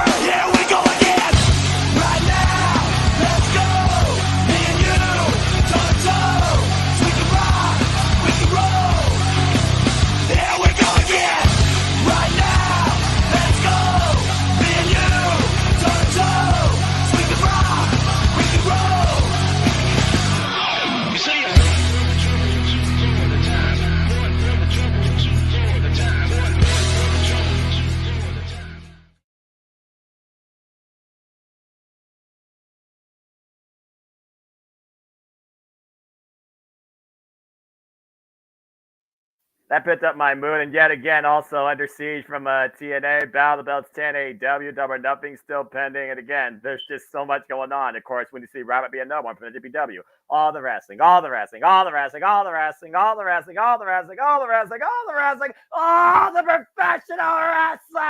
damn it, and sports entertainment. But at least sports entertainment's more interesting to me this year than it has been in a long time. I'll be damned. Stephanie beat Julia, new NJPW Strong Women's Champion. Right? Let me just say how refreshing it is to actually have you do that. When we did Dads, I had to step in for you with all the wrestlings. Definitely made Jeff pop a little bit because we didn't have you here to do it. I was trying to find a clip of it, and I just couldn't make my fat ass fingers go quick enough. I'm like, damn it, I can't do it. And then we came back from break, and he did. I'm like, he did the thing, yay! So anyway, all right. Well, I definitely feel we need a pick me up after that. So I got a couple good ones for you. So. As was mentioned in the chat by the Meltzer of the Multiverse, Dominic Mysterio did get married. Why did you cut Damian Priest out of the one picture? That's rude. That's not. Hey, settle down. That one was just Dom and Rhea in that one picture, actually. Are you sure? I've seen that same picture with all three of them in it. We have no idea. I guess we'll figure it out later. But in any event, okay. Congratulations to Dominic Mysterio and his bride, his longtime high school sweetheart. Yeah. Wow, man. Yeah. Oh, yeah. Austin Theory and Priest were a couple of his groomsmen. That's why Priest is there. Instead of the I love the fact that they there. That's so dope. I love the fact that they made sure Ray wasn't captured in any picture, so they could just still call him the deadbeat dad. But you know there what? is a video that is on social media of Dom and his bride rushing to the car, and you see unmasked Oscar, Angie, and Rhea. Yeah. Like all next to each other, completely breaking kayfabe. Yeah, they were there. Yeah. There was that But in video. the There's a picture, video they of. trying to make sure he wasn't captured. Well, no, there's a video of Dom dancing with Angie. I'm like, whoa, I like it. Well, of course. I mean, had to have the mother-son dance, Have to do that. regardless of storylines. Yes. Still got to have that moment. And in true WWE fashion, when Dominic got on the microphone to make his speech, the entire crowd booed him. It was tremendous. I thought that was so perfect. It's a nice touch. It's a nice touch. The crowd gets it. The family gets it. That was great. I loved it. They completely kept with the shtick. And then, of course, he went on to thank his mom and his dad, thank his family and friends, Yeah.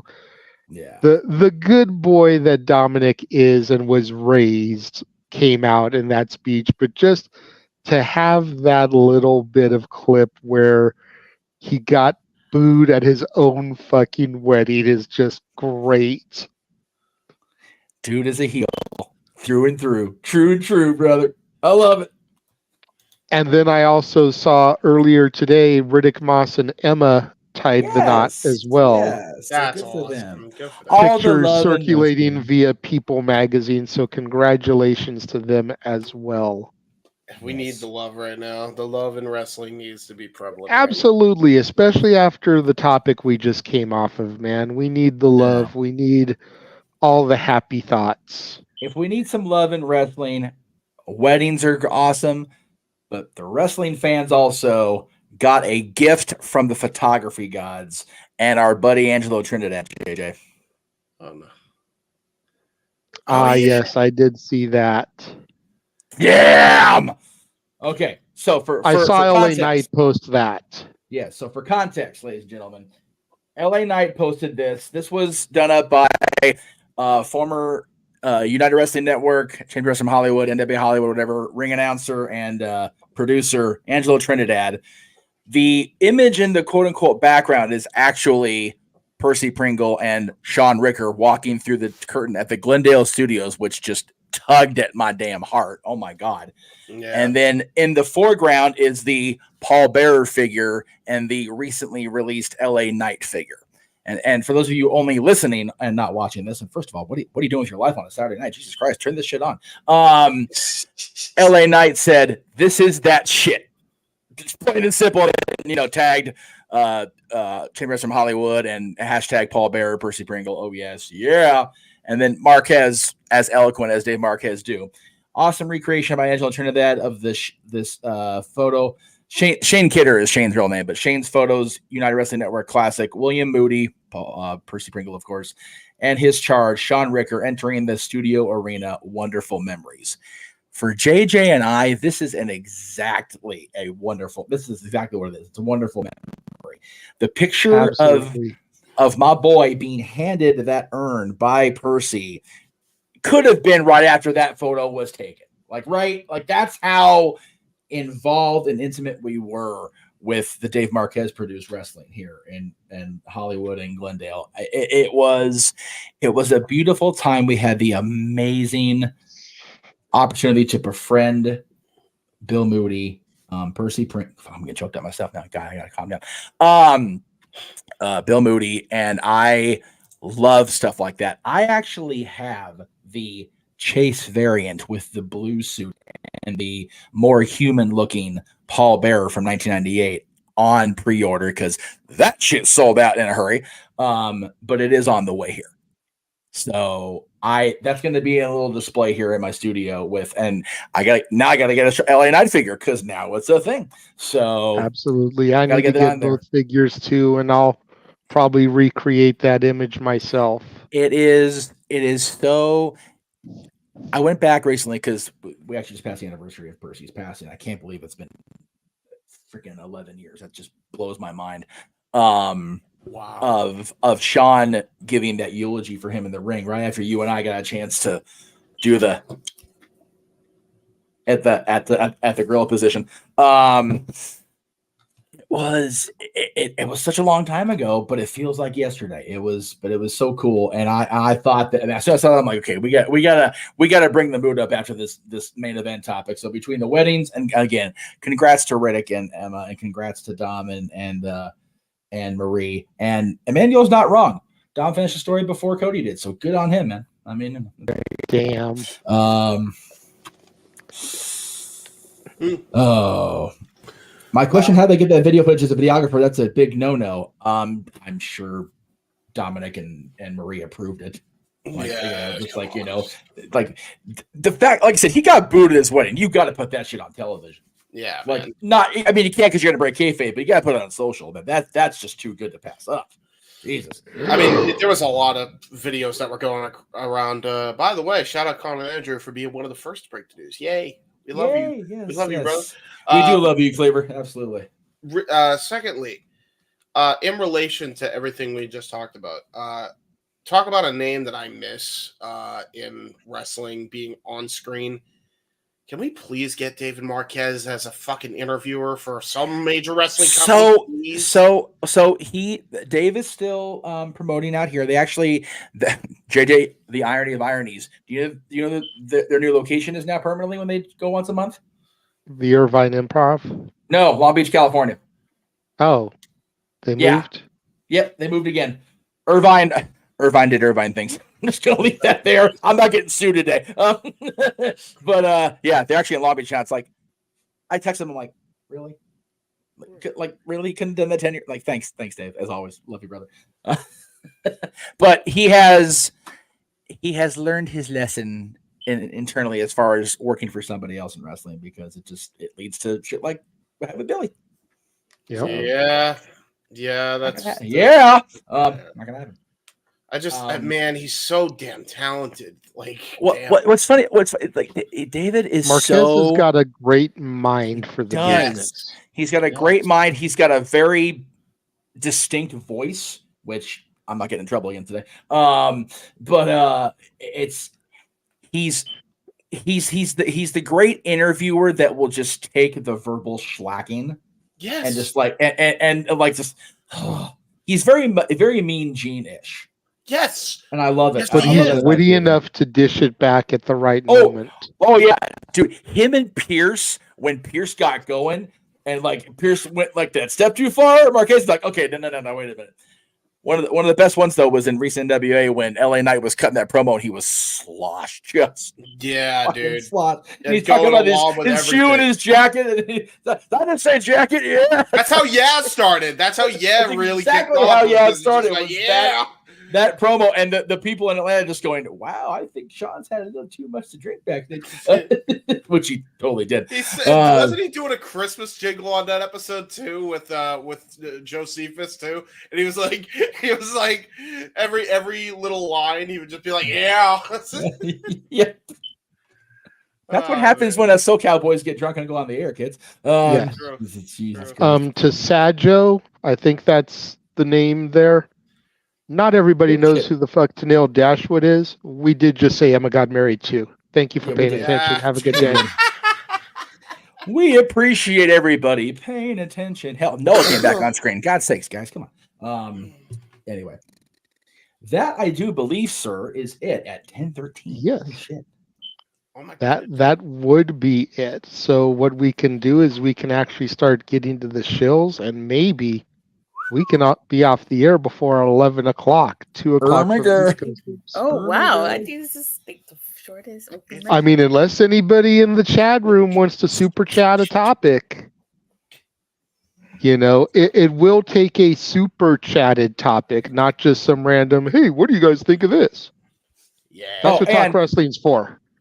But if you want, and you can ask that question on any of the social medias. There are pinned posts on all of Jeff's sites for questions on that nobody posts questions on. So throwing that out there as well. So it will take a super chatted topic. And I will say this: if you want a certain somebody in the lower third, I won't say. I was pointing a whistle to do a rant on something. By all means, send that donation to this QR code. Is the banner going to block it? Yeah, the banner's going to block it. God damn, stupid! I need to make that graphic again. Because we are trying to get our boy JG here, the renegade JG guy. It's okay, it's time for JG. JG. God damn it! Dude, I need to go back. This is what happens when the California boys get sloshed. I haven't been drunk yet. That's the thing. I'm purposely staying clean. Noah, I give you permission this time. Go ahead. Oh my god! Oh, Jeff, the renegade is feeling fabulous. But yes, if you would like to hear Noah rant about the state of women's wrestling or pro wrestling versus sports entertainment, it's going to take at least a $20 donation to that QR code. Yes, because we are trying to get our boy the Renegade to Rebellion. Hashtag Renegade to Rebellion, along with Attila and myself, in the fabulous Palms Resort, not the Alibaba Casino, in Las Vegas as part of a teenage weekend. And speaking of Attila, I don't know who out there in internet land did this, but she dropped from 1,000 to 999 subscribers. How So dare you? we need to get her one more subscriber so that she is guaranteed to cover Stand and Deliver come April. Hold on, I got it. God damn it. How'd you lose one? I don't know. Thank God I was on mute this whole time. I screamed like 12 times during this fight.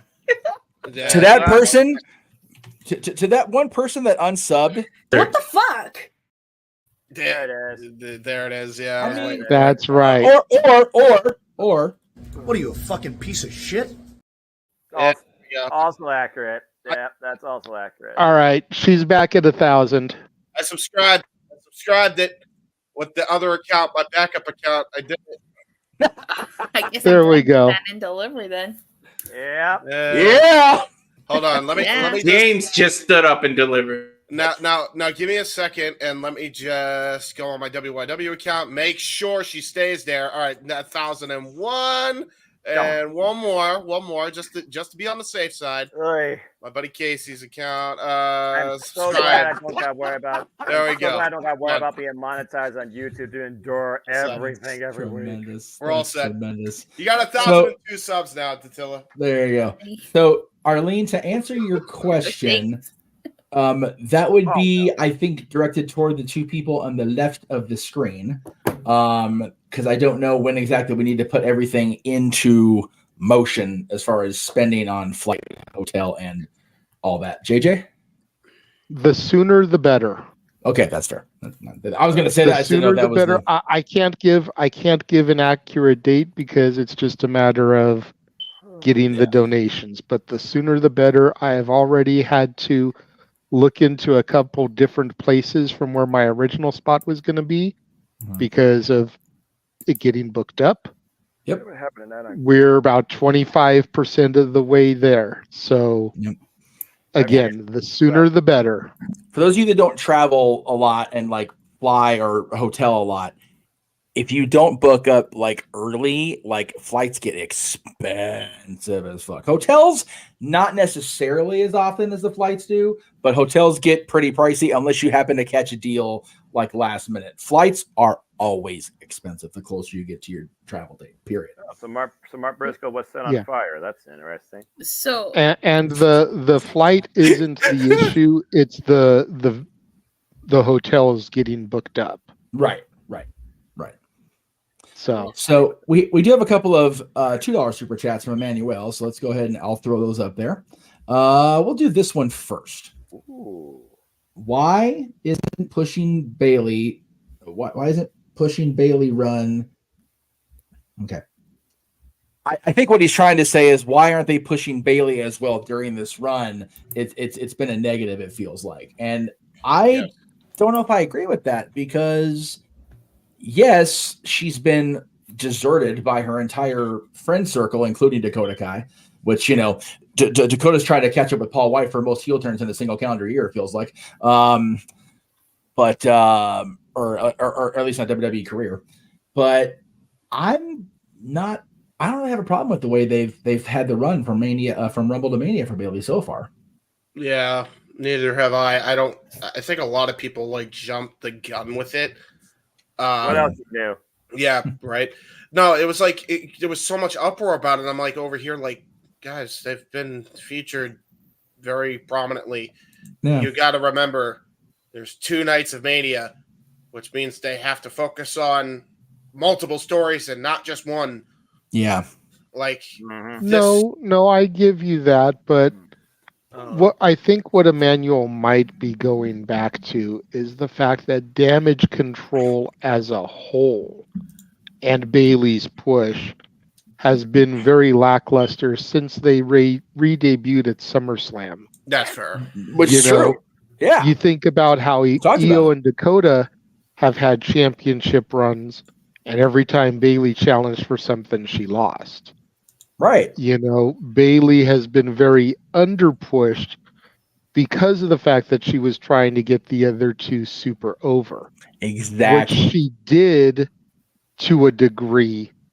And then Dakota got injured. Again. And then Io got her mega push. Mm-hmm. And then I think the whole pulling the trigger on the betrayal as well was kind of a little bit of a stall there when it could have been done a little bit quicker. Yeah. Not that everyone knows how much I love long-term storytelling, but I think they drug it a little too long. Yeah. I also think the whole is Dakota with her, is she against her was unnecessary. Yeah, it was. And they did that twice in the span of like 3 weeks. Like either do it or don't. Like, fuck. Like, make a commitment. Well, I'm ready for Dynasty. Let's fucking go. Yeah, let me guess. You saw that match too? You saw Danielson versus Ospreay? Yep. Yeah. It's the classic redemption story arc, so I think they're doing it fine. I'm going to take this down for a second.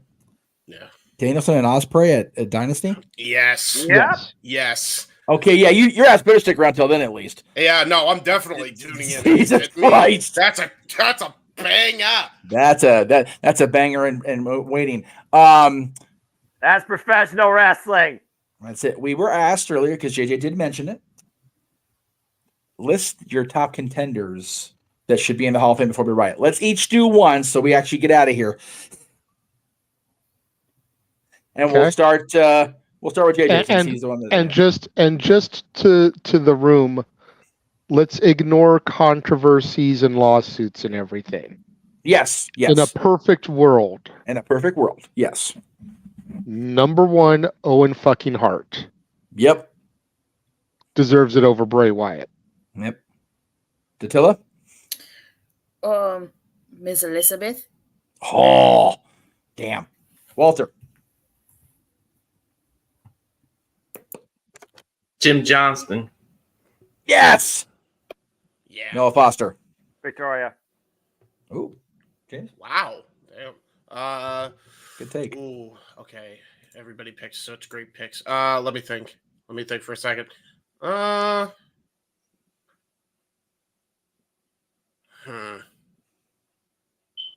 Ken Shamrock.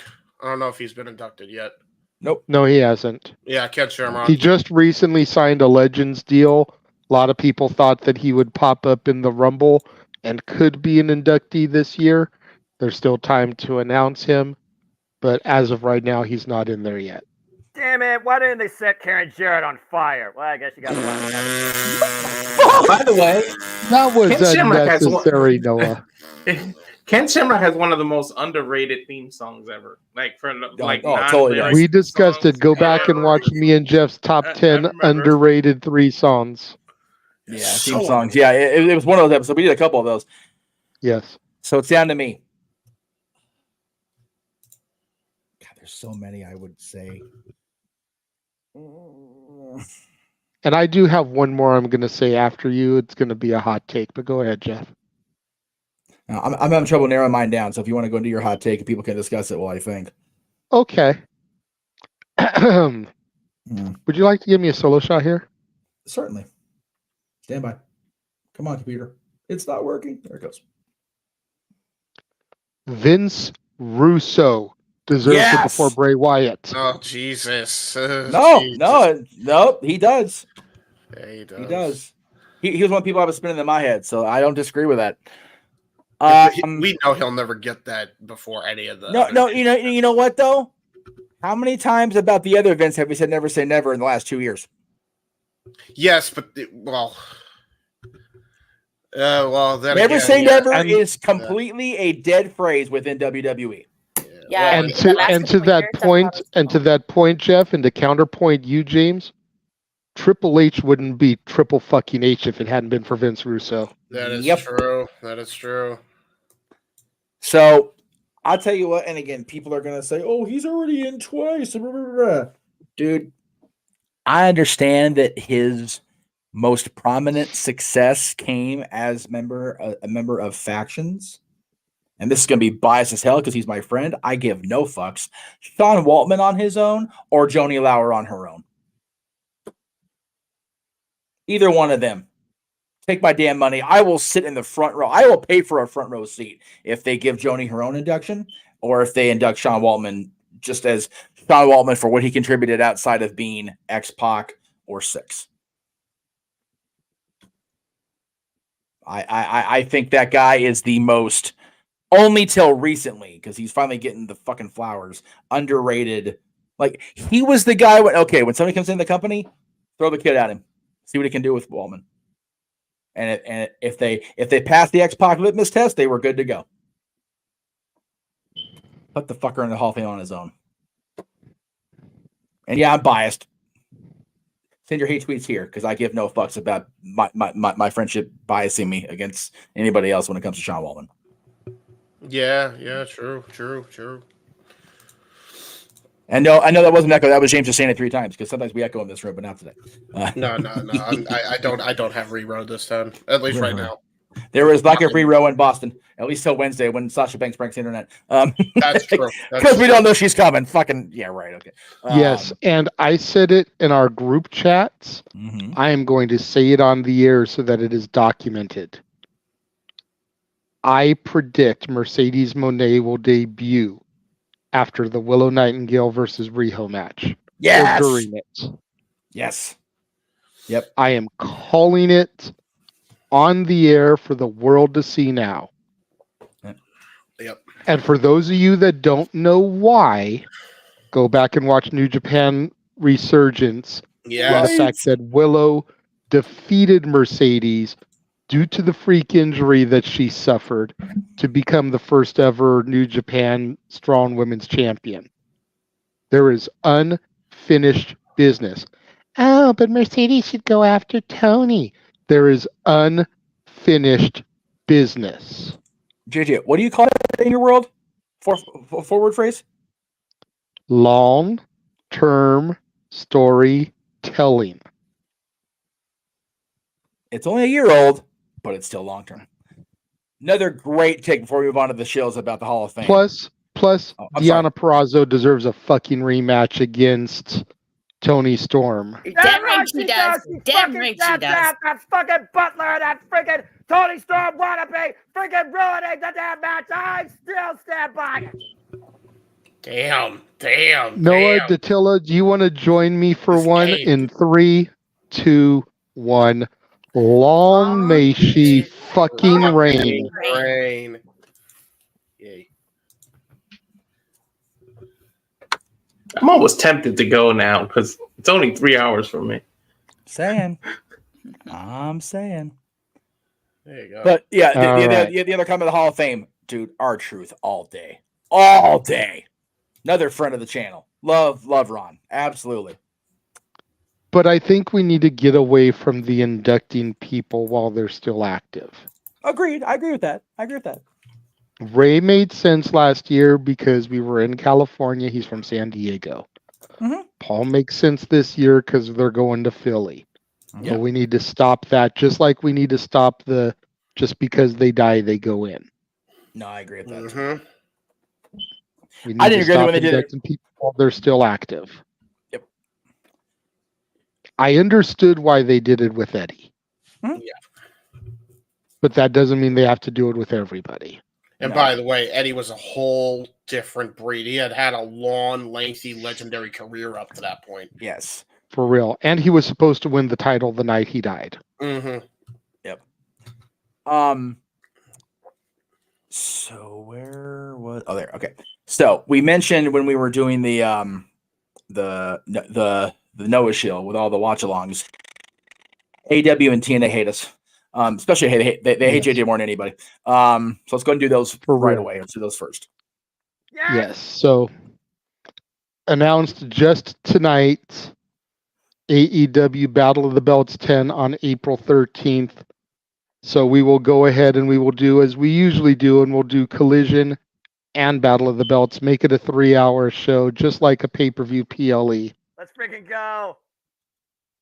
And then announced on Thursday during Impact, TNA Under Siege, Friday, May 3rd from Albany, New York. Yes.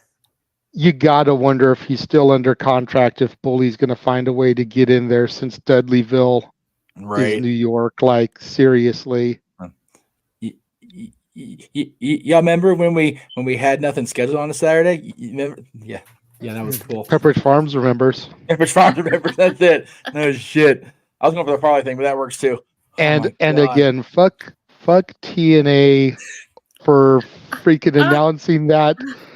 Like, I legitimately that day when I was out working made the new trailer that ran, and I deleted Big Business and made a second one for after Big Business. And then I fucking come home and watch Impact and they announce Under Siege. And I'm like, fuck you in the ass. And then Noah puts in the chat earlier that Battle of the Belts 10 is announced. And I'm like, fucking A. Yay. So now once Big Business is passed, I have to re-edit the video, insert those in there. And then as soon as I do that, there will be some other announcement. Fucking Double or Nothing will get announced on fucking Rampage or something just to screw me over. They won't announce it on Big Business Dynamite. They'll announce it on Rampage or Collision immediately following so that it'll screw me after making a new one. No. They'll announce it at Dynasty. You know how things work. They announce the next pay-per-view at the actual pay-per-view. Relax. No, they did that because Dynasty was special. Double or Nothing is a big deal. They will announce it as soon as possible. Right. That's Fair. Possibly as soon as Big Business. The show that started the AEW brand in the first place. Yeah. Which, by the way, when is that show? May. It's probably going to be either probably the May. same day as Battleground or the day before. I hope it's not the same day as Battleground because Why you do? Why you do? Why? Because Tatilla knows what happened last year. Whoa! I just found my own show. Do you know why, Jeff? Do you know why? Do you really want to know why? I do want to know why. Because if both shows run the same day, she'll have an out for not having to cover Battleground. Yeah. That is exactly why she wants that. Wasn't that the situation last year? Yes. Yeah, but you weren't covering NXT PLEs and TV specials last year. If they're the same day but at different times, I'll do both. Oh, you heard it. Okay, wait. Okay. 10:33 on Pacific Standard Time. March 9th. Yeah, Pacific time, of course. Pacific Standard, not daylight, because not daylight savings yet. We might want to add Windy City Riot Friday, April 12th to the schedule too. With what the fuck are you doing to me down there? What the fuck was that? You know what he's doing, Jeff? Do you really want to know what he's doing? All the rest. Oh. One more time, Noah, with All feeling. Like again, all the wrestling. Real quick, What? Walter. Don't you start. Walter, Yes, sir. you were trying to say something earlier. No, I just said I just found tickets for $62 on the floor. Shit, I almost want to go. Jesus. Yeah, I'm about to go. Go All for right, it, bro. Shit. Be on the ground correspondent when that shit's over. Yeah, bro. Shit. Fucking hell. All right, there you go. And take a sign. Yeah, take a And sign. take a sign. Yeah. But by the way, we'll definitely get your reaction when Monet walks. and by the way, real quick, I just want to say this. Not for nothing. I know you guys don't want to do it, but I would love a freaking another one of those simulcast streams because that shit was fun, especially when we were like trying to wave at each other. There actually is going to be a simulcast Yeah. because Supercard of Honor and the Hall of Fame are going to coincide. Definitely. Okay. So Supercard of Honor is going to be called by Noah and James with Jeff producing. Yes. And the Hall of Fame will be me and Walter or Dattila or both with me producing. There we go. Okay. For the record. And then as soon as you guys' show is over, you're more than welcome to join us. That's fair. But we're not going to rewind it back. You're just going to jump in already in progress. That's and fair. you can rewind it back once we're done and see what you missed. Yes. It's not that I don't want to do it. It's the fact that my body enjoys the sleep and my brain enjoys the non-overload. But it is WrestleMania season. It is the Weeks Are Gonna Die Tour 2024, and I have acknowledged my fate. So it is what it is. And by the way, JJ, for the record, Why does it look like you're over here swerving when you drive and shit? Like, what the hell? And you don't even watch AEW to know what the fuck that is. Is that? Oh no! Who's that? Who that? My daughter. Oh no! You gotta get her into an AEW show. I don't know if you've tried to show her, but and for the record, JJ, just as far as your trailers go, keep in mind there's still no been WWE announcement for June yet either. Oh, crap. That's a thing. That's a thing. Nor Nor SummerSlam made official. Although if you live in Cleveland, it's pretty much official at this point. I Because mean, heck, I haven't Yeah. called a full SummerSlam since we started the network, so That's fair. Yeah, because according to the Cleaver, Colin Andrew, his buddy who works at the Browns Stadium received an email about SummerSlam August 3rd in that building. So we're just waiting for WWE to make it official as they do, and then that'll hit the calendar as well. Super official. Well, I was going to say... I went to SummerSlam last year, first ever stadium show. Yep. It was alright. Yes. This year, though, we'll see.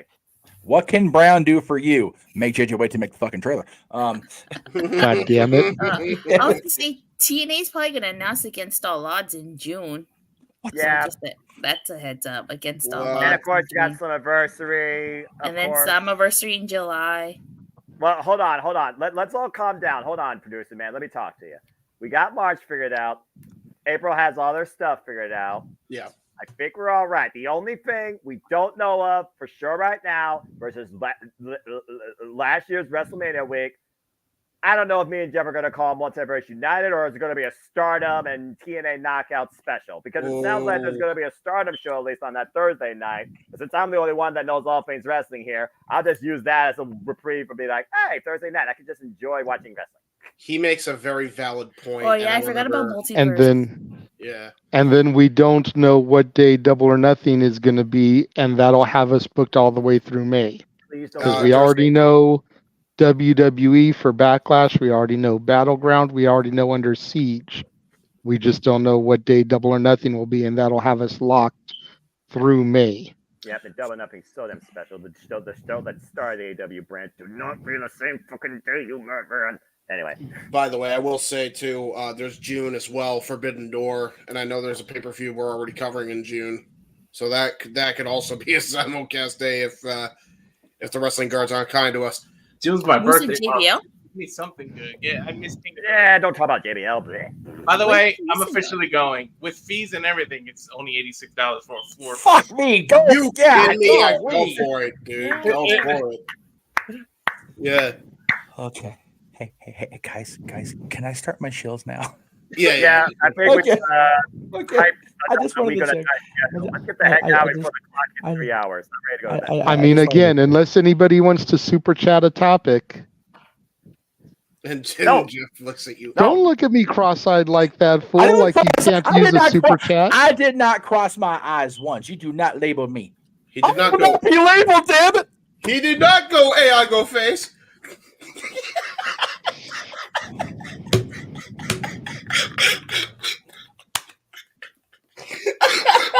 What the actual fuck is happening on my wow.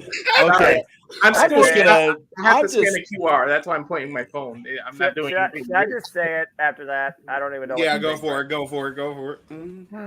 Lord, even in my semi-tired mindset, somehow I don't botch this phrase, but I need to say it. Damn it, James! You freaking idiot! Sorry. No, you're not. That's the fuck. You're not. Don't lie to the people. I never lied to the people. Only That's sometimes. Right. That's right. I never do. Only sometimes. Which is the exact opposite of never. But that's okay. It's all right. We'll just keep going. Like, whatever. All right, go free shows. Okay. All right. What's happening? I don't know anymore what is happening, but we're going to let JJ plug his For Love Wrestling because we all love wrestling. JJ just loves it a little bit extra in the morning time. Gives a little love tap in the morning times. Yes. Oh, fuck. So this graphic needs to be updated. I know because from Monday through Thursday, I cover professional wrestling. Oh, I am making the decision and the official announcement. Oh no! I am no longer going to cover Impact. Oh no! At least not on Friday. I may lump it in with my weekend recaps on Monday. Okay. But it's not that I am going to cease watching Impact for the time being, but I just cannot cover it on Fridays anymore. Friday is one of the days that I really need to be out and working, and losing the 2 hours between dropping kids off, coming back here, doing the show, getting back out to work, that's losing money. That's fair. Especially since Dad's is every other Friday, which means I've already got to cut work early on the back end to be home in time to do Dad's. I need to make those hours up on the front end on a consistent basis. So that's valid, brother. I may start doing Impact on Mondays along with Collision, Rampage, and SmackDown, which, Jesus, that'll just make for a long show, but I don't have to worry about doing Dad's immediately after on Mondays anymore. So there you go. We on Friday. Wait, so does this mean you're still going to continue to watch TNA Impact? It does mean that. Yes. Wow. What was He it that he believes in the product. He believes in the product. I don't believe in Joe Hendry, and I do not trust the system. But I do enjoy what I have been seeing as far as the product goes. Honestly, what's really been doing it for me is the grizzled young vets. Yes. Yep. In Ali, I trust. Yes. And it's been a couple of good hands. Yep. Oh, Skylar and Hotch. That's what's really been doing it for me lately. And yes, I realize those are all heels, but the GYVs go back to my time in NXT and discovering them as part of the Schism tree. Ali, ever since I came back to wrestling, I thought has gotten a raw deal, and seeing him finally being able to achieve his potential is definitely a selling point for me. Political figure, you could And there's just something about the good hands that has connected with me. I know that the fans in the arenas boo the shit out of them, but there's just something about them that I see untapped potential. And I want to see them live up to that potential. Absolutely. And then, of course, as everybody in this room, including myself, has pointed out numerous times, the best fucking women's division in the States. Damn right! Yep. NXT number 2. Yep. But the best is the Knockouts division. Absolutely. And did I not call it last night with Threat and Luna? Thank you very much. That's crazy. Damn you, JJ. Damn you. MK just won the belts back at the last one we covered. It's crazy. Like I said on Simply Predicting, we are looking at the Hardys, the Dudleys, and Edge and Christian of the Knockouts fucking tag division. Ooh, yes. If you get a Monsters Ball or a TLC match at Rebellion with those three teams, they're going to be pissed off. Dude, if we get a Monsters Ball at Rebellion sitting that close, we're going to have to run for our fucking lives, first of all. Yeah, that's fair. Anyway. All right. Let's see where we're at here. So there is that announcement. Yes, I will no longer be doing Impact on Fridays. Yes. If I continue to review it, it will be on Mondays. But whether I review it or I don't review it, I will still be watching it. So even if I don't review it, you might see me pop into the chat room on bodyslam.net and mess with Datilla during her reviews of it. Yes. I have a tear in my eye listening to JJ say all of this. And when you're not watching Datilla on bodyslam.net recap TNA Impact, you can watch her on her own channel. That's right. Yeah, I cover Raw, SmackDown, AEW Dynamite, and going forward, I'll be covering every NXT PLE. JJ and I did Roadblock. I'll probably do Stand and Deliver. And that includes all the plus specials. And like the Jeff, whose name is on the marquee, alluded to earlier, for all things TNA Impact, I cover that exclusively on Body Slam every Thursday. Yes. And again, as much as I brought a tear to your eye, you knowing that you are going to continue covering my NXT, even though you don't watch it every week, does bring a tear to my eye. Yes. Now, I do hope you will give in though and at least start watching the go home shows. I do feel that that's almost mandatory viewing so that you can keep up with the storylines heading into the pay-per-views and the PLEs and stuff. I'll try. Yes. And I'm good with trying for now. And if you at home would like to help JJ in his cause of not only going to Rebellion, but also applying that back brace to carry Datilla through these NXT recaps, you can again go to paypal.me for the Renegade JJ Williams, or just click that QR code. Make it simple on yourselves, kids. It's literally point and click. Like it's a freaking picture. Do Jesus it. Christ. Do it. Use your phone and do it. Actually, Right? JJ isn't going to be helping me review Stand and Deliver because he's going to need a break that week because with all the stuff going on, he's not going to be available. That's fair. Yeah. There is a shit ton of stuff going on just that weekend alone. So that's valid. We got point, 2 weeks to plan it all and figure it out. and we will get there. But in the meantime, we'll do our usual stuff.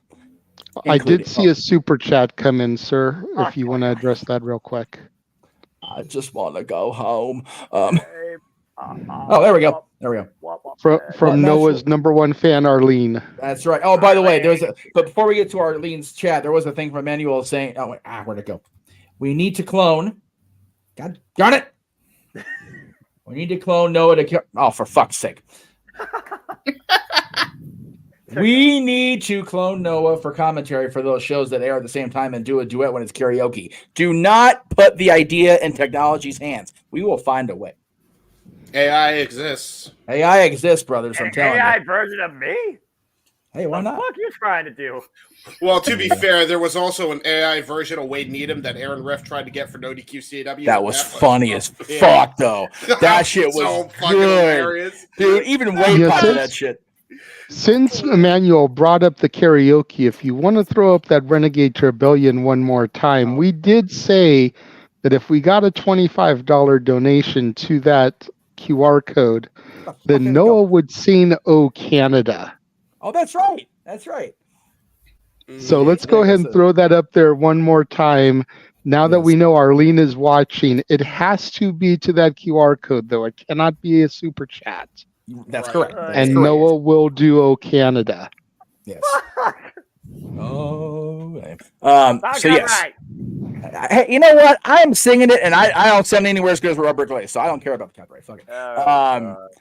By the way, I said this during our Monday thing. You mentioned it to me, I think, in private. Okay, so Hannah Davey, who is a King Season ticket holder and our anthem singer du jour, sang "Oh Canada" on Sunday because we played not Sunday, Thursday because we played. No, that's all right. The fuck day is it? Arlene, whatever day it was this week, more than it was 25. Is that okay? It's the 10th Yes. of March. Yeah. So whatever it was this week, the Kings had the Ottawa Senator. More than 25 is always okay, especially for what we're trying to get that thing raised for. Absolutely. But anyway, so Hannah, Friends and family, not goods and services. oh please do friends and family, Jesus. Anyway, so because Ottawa came in, she sang both anthems, and she sang part of "Oh Canada" in French. I was like, that was next level commitment. Like nobody does that anymore. So I thought that was really cool. Hearing the updated lyrics in French was very odd, though. I had not heard that yet because they changed some of the lyrics to make it more politically and gender correct, and it's like it translates like dog shit. To be honest to God, it does. So anyway, while we're waiting for that super chat to the PayPal donation to come in, we'll keep going through the shows here because we're not gonna get off the air by 11 at this point, but that's okay. It is what it is. Talk Wrestling, of course, will be on Monday. 6 o'clock Eastern, 3 Pacific, across the Multiverse of Media, as well as NoDQ.com. Doing my thing, as I have done for the better part of the last 17 years. Stepway Sports Bar will return on Tuesday, we hope. Weather's the thing. Mikey's work schedule is a thing. Dory's work schedule is a thing. My sheer will to survive is a thing. But in the meantime, you can follow both Mikey and Datilla on the socials at Dory Lou Hathaway and Mike Caldwell on Facebook, at Hathaway Lou and LB Stack on Twix. Wait a second. Did you say follow me and Statboy? No, you Dory did Lou. say Datilla. Botch. Yeah, I think you meant Dory Lou. My tongue went Mimi's an hour ago. I'm sorry. Anyway, fuck, whatever. Whatever. Okay, so follow the 2 people that are rendered in graphics on the screen at these things. At Dory Lou and Stepway 13 on Instagram. Fuck's sake. Oh, Jesus Christ. Hey, it's almost 11 p.m. here.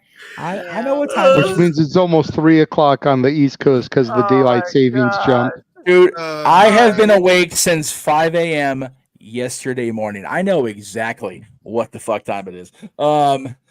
Jesus. Oh my gosh. The Greg Cherry brand, of course, our buddy Greg Cherry and everybody that's on his content at Greg Cherry brand, easy peasy across socials. But the Greg Cherry show returns this coming Wednesday, immediately preceding AEW Big Business. And I need to update that graphic, but I'm not going to because it's 3 days away. I give no fucks about it. I just don't. Like the fucking hell. Thursday, of course, Musings. I think that's going to be a thing this week. I may be out of the house at 6 p.m. Eastern, 3 Pacific. So if I am, I will update the time on that. Let me check the chat, make sure I'm not missing anything because there's some comments. Can you throw the QR code up one more time in case Arlene is waiting for that to pop back up? I certainly can. You know, as a matter of fact, I'm just going to go ahead and make it a share screen, and I'll keep doing this. That way we can make sure it's up there. But for now, there it is. Again, guys, this is going to help get JJ to the Rebellion live. Is it a premium event? Is it a TNA Plus special? What the hell is Rebellion? It's a TNA Pay-per-view. Pay-per-view. TNA pay-per-view. Okay, so it's a full-on pay-per-view. Okay, cool. Okay, Priest did get cut off in that picture earlier. I found that one on Twitter of just Dom and Mommy, so I figured I'd throw it up there because we had Priest in the other picture with Austin Theory. So that's my bad. I didn't know. Told you. What? Wasn't a botch. It was a mistake. There's a difference. Because I didn't encrypt myself in the process of doing that. So just my brain. But anyway, we're trying to get JJ to the Rebellion pay-per-view and the Impact tapings the next day. So that is why we are having this particular QR code designed for that rather than a simple super chat. So please. Can I add something? Jeff? You can add whatever you want. I don't give a fuck at this point. Like, go for it. Okay. So not only will you help JJ get to Rebellion, he will also be second row hard cam. Yes. On that side. So if Joe Henry wrestles, you'll get to see him react live to Joe Henry. That's right. There's a comment there that says just to address Arlene, you are donating for karaoke, but you're donating to that to help me get there in addition to paying for the karaoke. Correct. Oh, yeah, zoomed in way. Hell, okay, hang on, let me fix that. Yes, there's a joint situation of this. We are definitely trying to get Noah to sing "Oh Canada" because that's just fun. But we also want to get JJ to the video. Why not? Oh, Canada. No. Hey, Walter, we're taking money for that. Shut the fuck up. Also, if the NWO can sing "Oh Canada," so can Noah. By God. If you remember that, God bless you. You're a real one. Now, there's that. Okay, I'm gonna try to get this. I'm gonna try so hard to get through these damn chills. Where the hell was I anyway? So great cheers. Oh, there we go. There we go. James. Someone pull his string. He's not talking. Dad! Hello, Dad! No, Mr. he's still muted. Why is he muted? Do the Roderick Strong with him. I can't. Hey, I'm sorry. I'm here. Hey, you can find me on the social. What the fuck is that? You can find me on the social at the J Hebert side 95, and also on Facebook at James Hebert. I do really dumb things on the internet. Hey ho, Kermit the Frog here. Hey ho, Kermit the Frog Was here. that a Muppet or was that somebody from a foreign Is he country? a man? Yes, I was Animal. Or is he a Muppet? No, sorry. I was Animal. I was doing my best Animal impression. James, fuck James. Anyway. I do the drums when Limp Bizkit is on. And since we have Noah's graphic up, yes, the money came through from Arlene. All right. Fuck me. All right. Okay. So thank you, Arlene, for the donation. Yes, we're now. If she put the money in, we asked her. You're now another 25 closer. Yes, ma'am. Okay. I was gonna do the math, and I'm like, no, Jeff can't do math. Buy the shirt. So all right. So Noah, go ahead and plug your social medias, and then you can go into his performance. Why the fuck we gotta be political, man? This is so stupid. Noah, do you know the lyrics offhand, or do you look them up? I'll look him up. But okay, I will do his plugs for him while he's doing the lookup. That's fine. Sure, Noah. Okay. Okay. So Noah, our dear simple man with a spectacular voice, can be found on the social medias, of course, on Facebook at Noah Foster, on Instagram, Twix, and YouTube at nfoster16. If you're following on Instagram and you're not seeing any content, there's a reason. He doesn't post shit. Of course, shout out to Noah's entire HIW family across all the YouTubes. Yes, he actually does cover all this stuff on his channel at various times because he's a crazy man and a lifelong fan of professional wrestling. Damn it. And of course, coming soon, once we get our shit together after WrestleMania, Noah. Now that's what I call Open Mic Night Volume 1. Noah. That's why I call Open Mic Night Volume 1. No, that's like a music Volume 1 because that's just Open Mic Night. Noah. That's what I call Slow Jams. Yeah.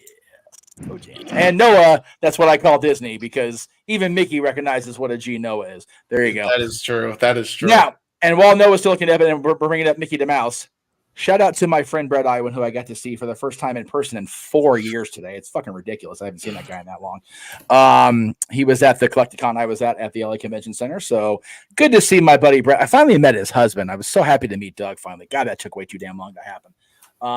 But the print he signed for me, for people wanting, it's, you know, what's the significance? So every year they commission a artist to make the official Mickey portrait for November 18th for his birthday, his anniversary, whatever you want to call it. And to my knowledge, Brett is the first voice of Mickey to be commissioned to do that rendering.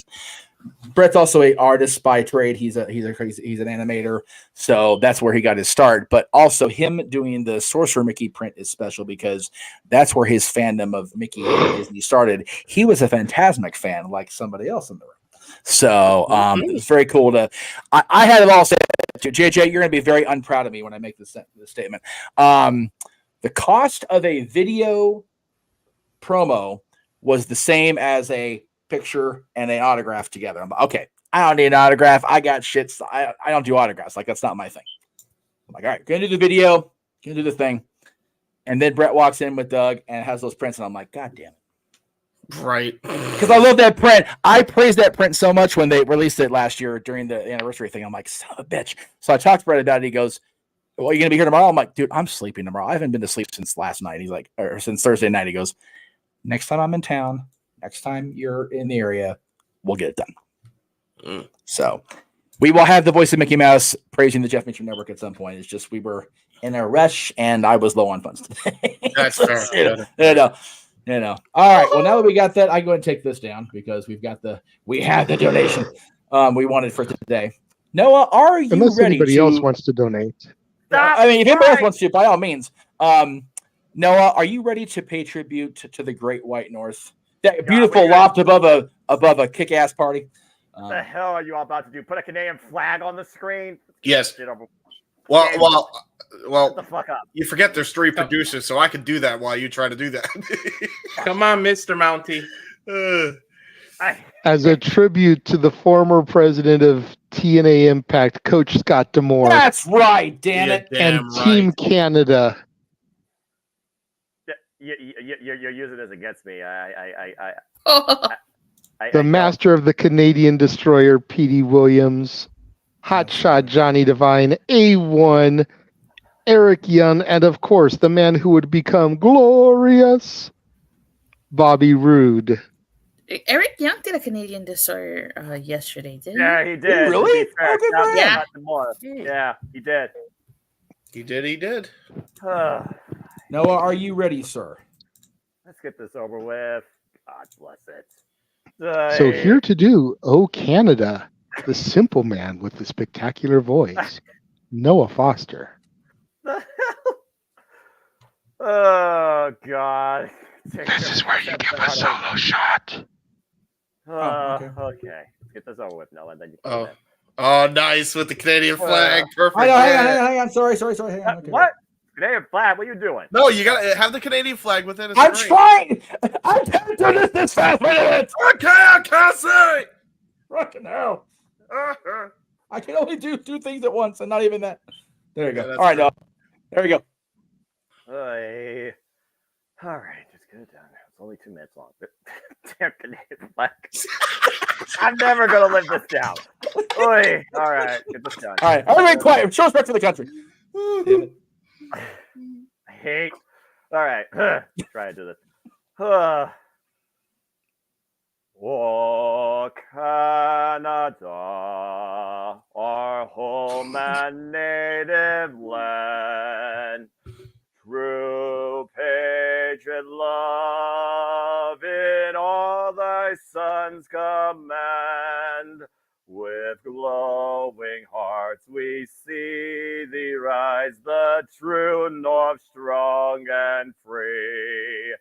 From far and wide, oh Canada, we stand on guard for thee. Bum, bum, bum, bum. God keep our land glorious and free. Oh Canada, we stand on guard for thee.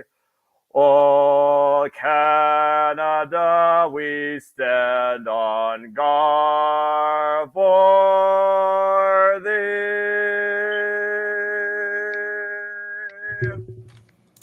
Bret Hart's proud of you. Bravo! That was amazing, Noah. Game Hope on! you enjoyed that, Arlene. Damn y'all. We sure did. Oh, God. And now a screw job. No. 4th of July, they're gonna, Right? 4th of July, they're going to do the Star Spangled Banner. I can already see it now. God. That's right. Oh, that was tremendous. That's a great way to end the show, but we're not done yet. All right, let's see what the hell we got here. Okay. No more singing. Get this thing done. Right. No, I agree with that. Really quick, again, I want to thank my buddies, the LA Dolls, for an unbelievable outing last night at the Harvell's in Santa Monica. By the way, that place has been around since the 30s. I just found out about it last night after having lived down there for a while. So get out to Harvell's if you're in the area. And, of course, you can see the LA Dolls again at the Topanga Social here in the San Fernando Valley on the 17th and the 31st. I will be at those shows. I won't be at the other show for my other friends on the 30th because we wrestling karaoke that night, and we're starting out that night with the man called Sting. So there you go. Just a quick little teaser for the future. I think that's it. Walter's plugs are coming. I am scrolling up. There it is. Oh, there you go. Walter. There we go. Oh, there we go. All right. So for the X, Walter Alex Cruz. It just turned 3 a.m. People, I'm tired. At Walter Alex Cruz, the business Instagram is Cowfire Farms, and the @Rage of Wrestling YouTube. Sorry, I didn't do the watch along for UFC 299 today, but I didn't want to blow my voice because I knew I was going to do that special intro today, and I had the mic set up and I had to practice and stuff. So I couldn't really order the pay-per-view and didn't want to miss half of it and spend $70 on missing half the damn pay-per-view. That's fair. That's fair. But I will do UFC 300, which is April 13th, a Saturday, while you guys are doing the TNA or not TNA, AEW specials. But yeah, follow me on that, and that's it for me. I got simple plugs. Everybody that books and promotes sports entertainment, can we get a night of memes? Can we? Right. You know, between that, all this shit with the UFC, and then fucking, Mike Tyson preparing to kill Jake Paul on live television. Like, Jesus, can we not? Right. I can't wait to call that. Hopefully, I was gonna say I think we are gonna end up calling that. We're still working out the deets and everything, but I think we're gonna end up having that too, because Noah, what is sleep, right, brother? Damn right. But that would be a call by Stat Boy on lead commentary. So we'll see if he agrees to that. I mean, if he didn't want to, whatever, fuck it. Like, whatever. Yeah, right. All right, kids, that's it. That's it. We're done. Everything's in the what? No, I'm sorry. I'm sorry. No memes. No memes. I actually finally got my plugs in. Finally updated. I have to share one because I don't have time to render it in unless you can give me time. Actually, wait. Just share screen it already. Oh, I got it. Okay, I forgot I'm a producer as well. So, ladies and gentlemen, coming up on my channel, stupid shit that I talked about earlier. Jay Hibbert Side, it's coming. Go check it out. Jay Hibbert Side of Things is there's the QR code. Just subscribe to my channel. I'm gonna put that shit right over here. 2 episodes going to be coming up Monday and Tuesday, followed by another 2 episodes next week that I have in the can as well. Then we'll actually be all caught up, and then it will be weekly or bi-weekly from that point on. Depends on how I feel. But yeah, be on the lookout for that. And yeah, Gary Hebert Hockey, like you said, there's the QR code. It's official. Yes, there you go. That's important to see, I suppose. Yes. All Go check it out. So Arlene had a super chat that I was addressing, and then we got glossed over because Noah had to sing. So quick and dirty answer: they're having the tag match be the main event of night 1. So both world championship matches will be on night 2. Yes. So that's easy peasy. But thank you for the $5. 0 people to 4 working 2 nights. By the way, who's fighting Seth Rollins on night 2? Drew McIntyre. Drew McIntyre. Oh, that's fun. For the third The time. savior of WrestleMania. Right. That'll be fun. That's right. Spoiler, He he's prayed for winning. that and it became a thing. No Punk at Mania. All right. I'm going to send He it prayed around. to the I'm gonna- wrestling gods, Moose and JBL. Oh my god. Hey, don't forget about Baron Corbin. All right, here we go. Here we go. So, man, I got your voice. Noah Foster. For Mr. Reliable, Walter Cruz. For Datilla, teleporting back into the command center. For the He-Man, James Hebert. For the technology challenged, poor bastard, JJ Williams, and his phone. And his daughter who kicks ass. Yes. I am Jeff. You know what? I'm tired as fuck with it. I am Jeff motherfucking Meacham, by God. This has been Open Mic Night. Hopefully we'll be back at regular capacity next week, but doubt it because we crazy people. See you guys Monday for all our shit. So, as Noah would say, have a good night, folks. Adios. All right, everybody.